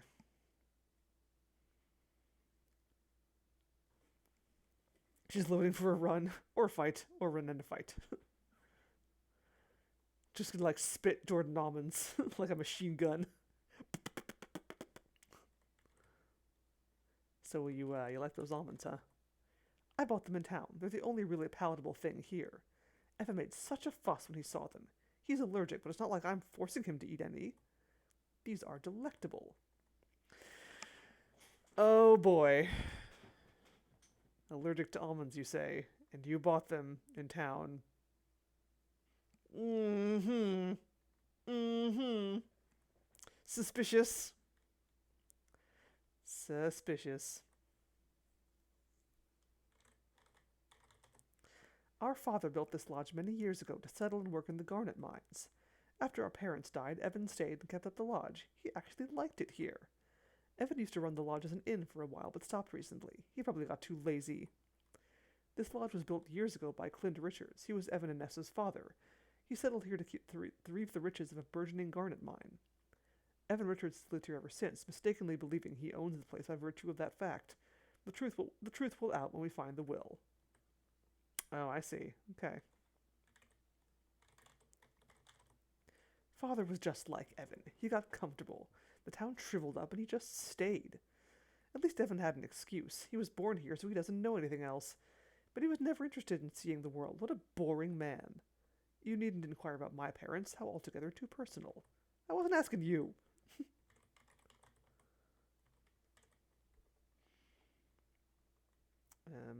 I already did that. Yeah, I did that. I guess, like, if I ask a specific person.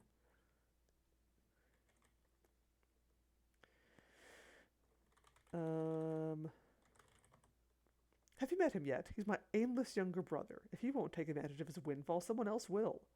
Evan is a boring man with no imagination or ambition. I can't believe we're related. Mr. Richards owns this property. At least he claims to. We shall see. Corvus is my lawyer. I hired him to protect my legal interests. He'll make sure I get my share of the diamonds.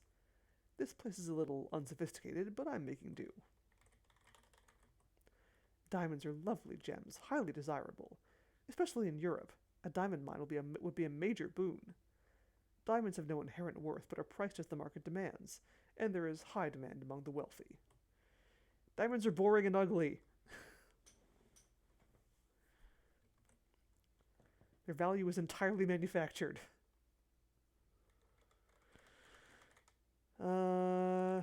Jack. Jack's the hired help. Evan needs a bigger staff. This place has become such a dump. He's in the kitchen preparing dinner, I imagine. He's in the kitchen preparing dinner.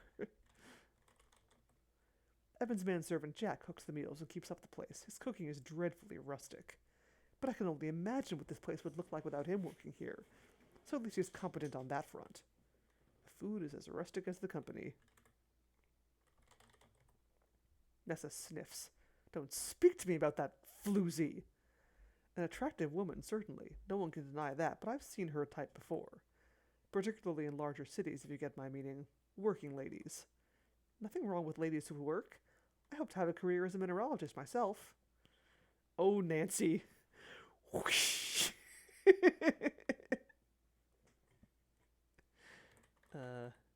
Who?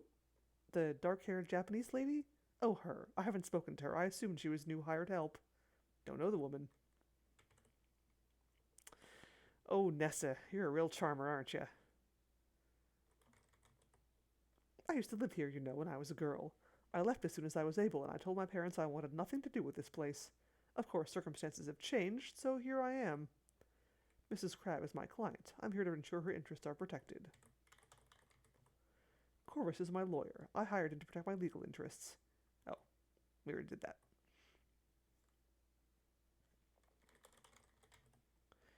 Nessa Crabbe is Evan Richards' older sister. She's a stern, matronly woman with a look of perpetual displeasure etched into her face. Back in the city, you've seen plenty of women just like her, well-to-do and disapproving. Nessa sitting stiffly on the couch and eating Jordan almonds from a crystal bowl.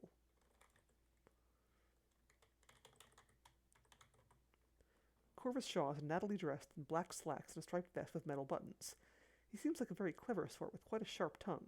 You can see why he gets along with Nessa so well. That's what I was forgetting. I knew there was like one other guy I hadn't asked about. Albert. He's from the continent, you know. I haven't had the pleasure of meeting him, but I expect to at dinner. Antwerp sent him once they heard about the monstrous diamond that fishermen found. As the diamond capital of the world, naturally they would take an interest. The sooner he finds diamonds on this land, the sooner I can get back to the city to sell my share. I'm sure we'll be properly introduced at dinner. I saw him go upstairs, probably to his room. Lucky blighter. What did he do to deserve a huge diamond? It makes me sick. I did read about the story in the newspaper, yes. I don't care at all about that. What I know about that would probably go over your head. Wow. Jerk.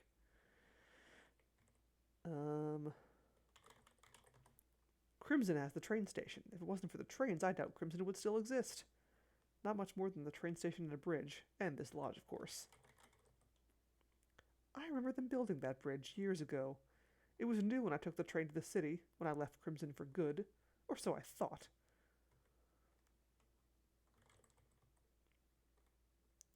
Can I have some almonds? Never knowing when a confection that could double its small caliber ammunition might come in handy, you take a handful.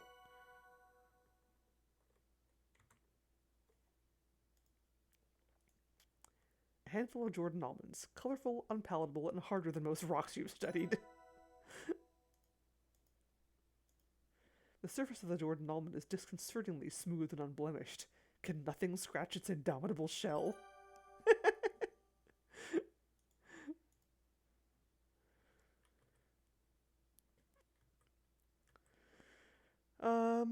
Okay, let's see.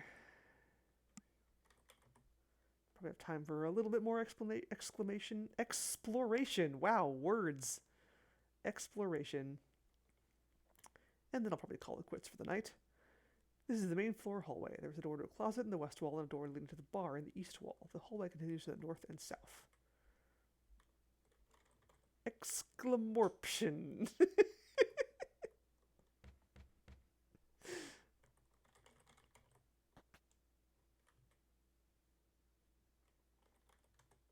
This is a cozy bar decorated in warm hues of crimson and coral. A trio of stools are stationed in front of an elaborately curved bar. There's an oversized armchair and a striped love seat. The door in the west wall leads to the main floor hallway, and you can see the dining room through a doorway into the north wall. A lithographed poster advertising absinthe hangs in the corner. There's an oversized armchair, 3 bar stools, and a striped love seat.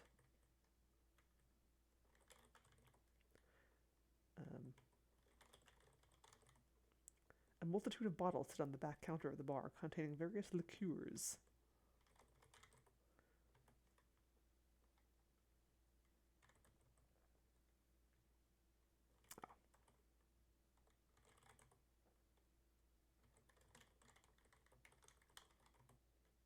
You've never cared much for sitting on tall stools. They always feel a little precarious.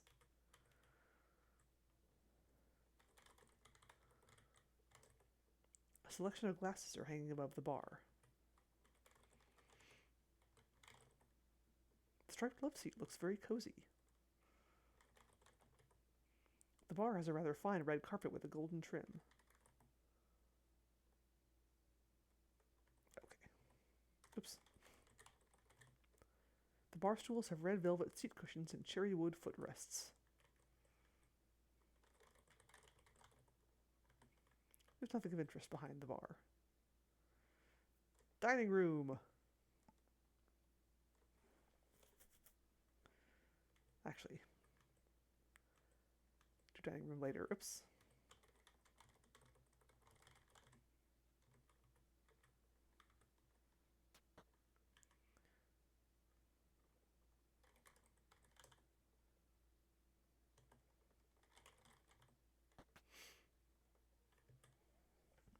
I didn't knock on that one. This is a rather large closet. You see some tools, a basket full of old rolled-up rugs, a gigantic wardrobe, and a worn cupboard. A sled, shovel, and a mop lean against the wall. A door in the east wall leads back to the main floor hallway. This is the biggest wardrobe we've ever seen.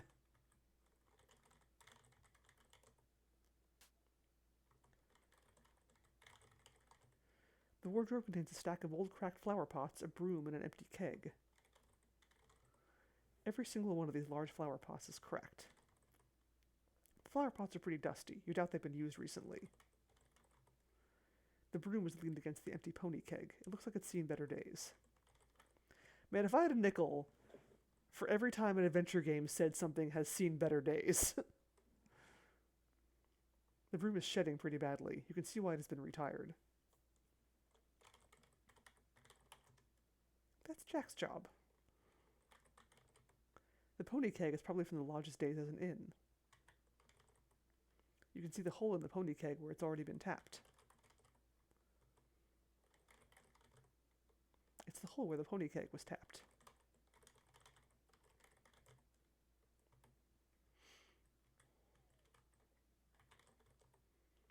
The hole isn't interesting. Shovels can dig things up and bury things, too. Very versatile. A mop is a must for wet messes.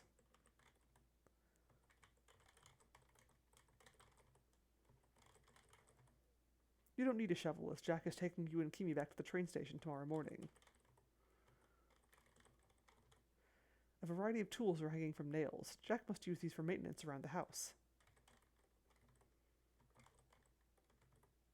You've never been very handy with tools, except a geologist's pick, of course. Unfortunately, you don't see one here. The chair is threadbare and faded. You can see why it's been stowed away in this closet. You fondly remember going sledding in High Park during frigid Toronto winters.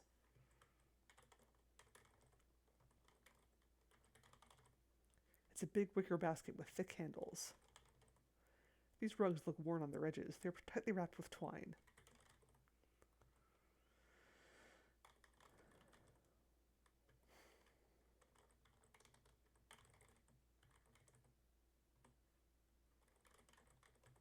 There's a crack in the mirror. You wonder how it got there.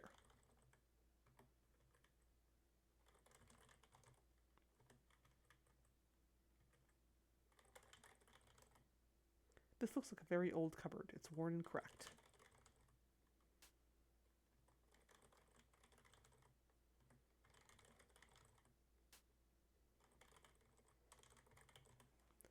It's a tin bucket. The bucket might be used in conjunction with a mop. You require neither.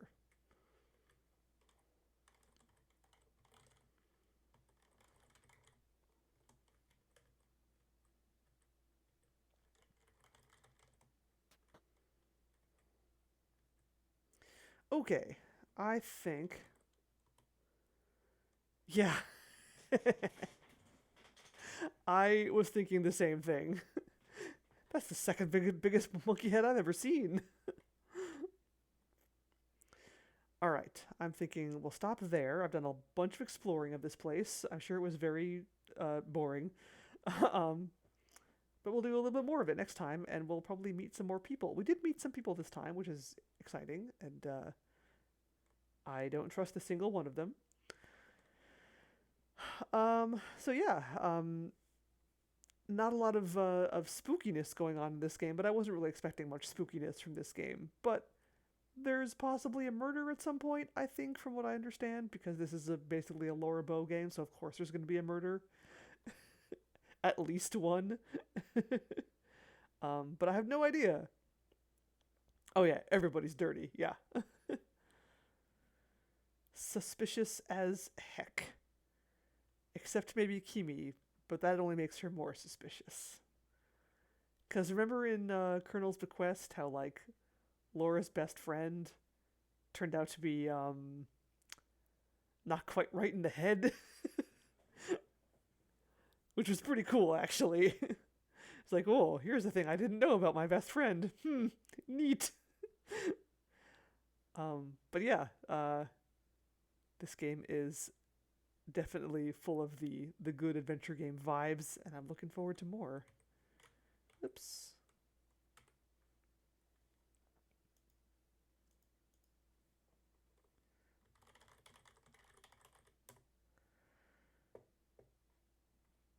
So let's see. Next Tuesday will, of course, be More Evil Within 2. I think we're getting close to the end of that game. I'm not sure how much is left, but probably not too much, I imagine. What else we got? Who can I raid tonight?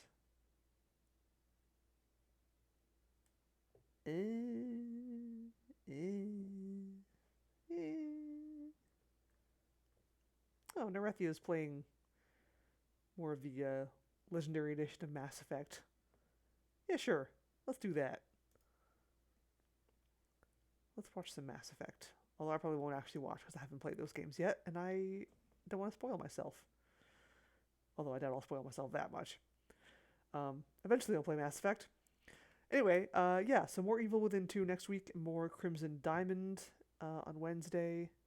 I have some thoughts on what I want to stream after Evil Within, but since it's a Tuesday game, I'll probably put up a poll about it, and then you guys can decide what I play on Tuesdays.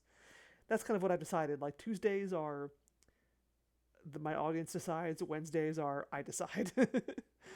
And then also, there's supposed to be like a Halloween stream or something later in the month, I guess. If I want to do that, maybe. Probably, yes. I have some plans for Halloween stream, assuming my costume works out, but even if it doesn't, I'll probably just do it anyway.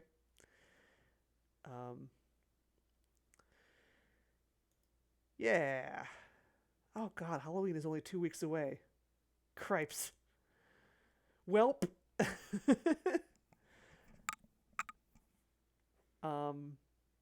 Yeah.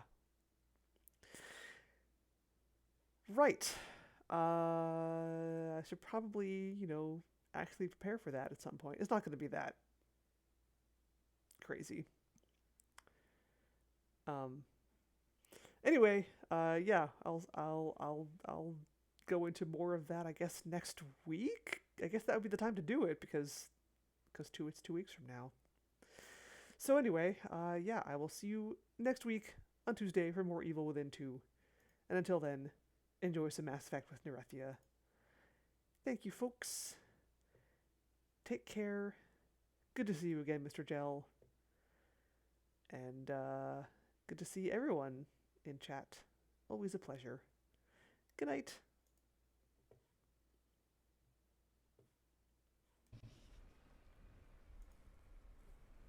Hopefully we win this time.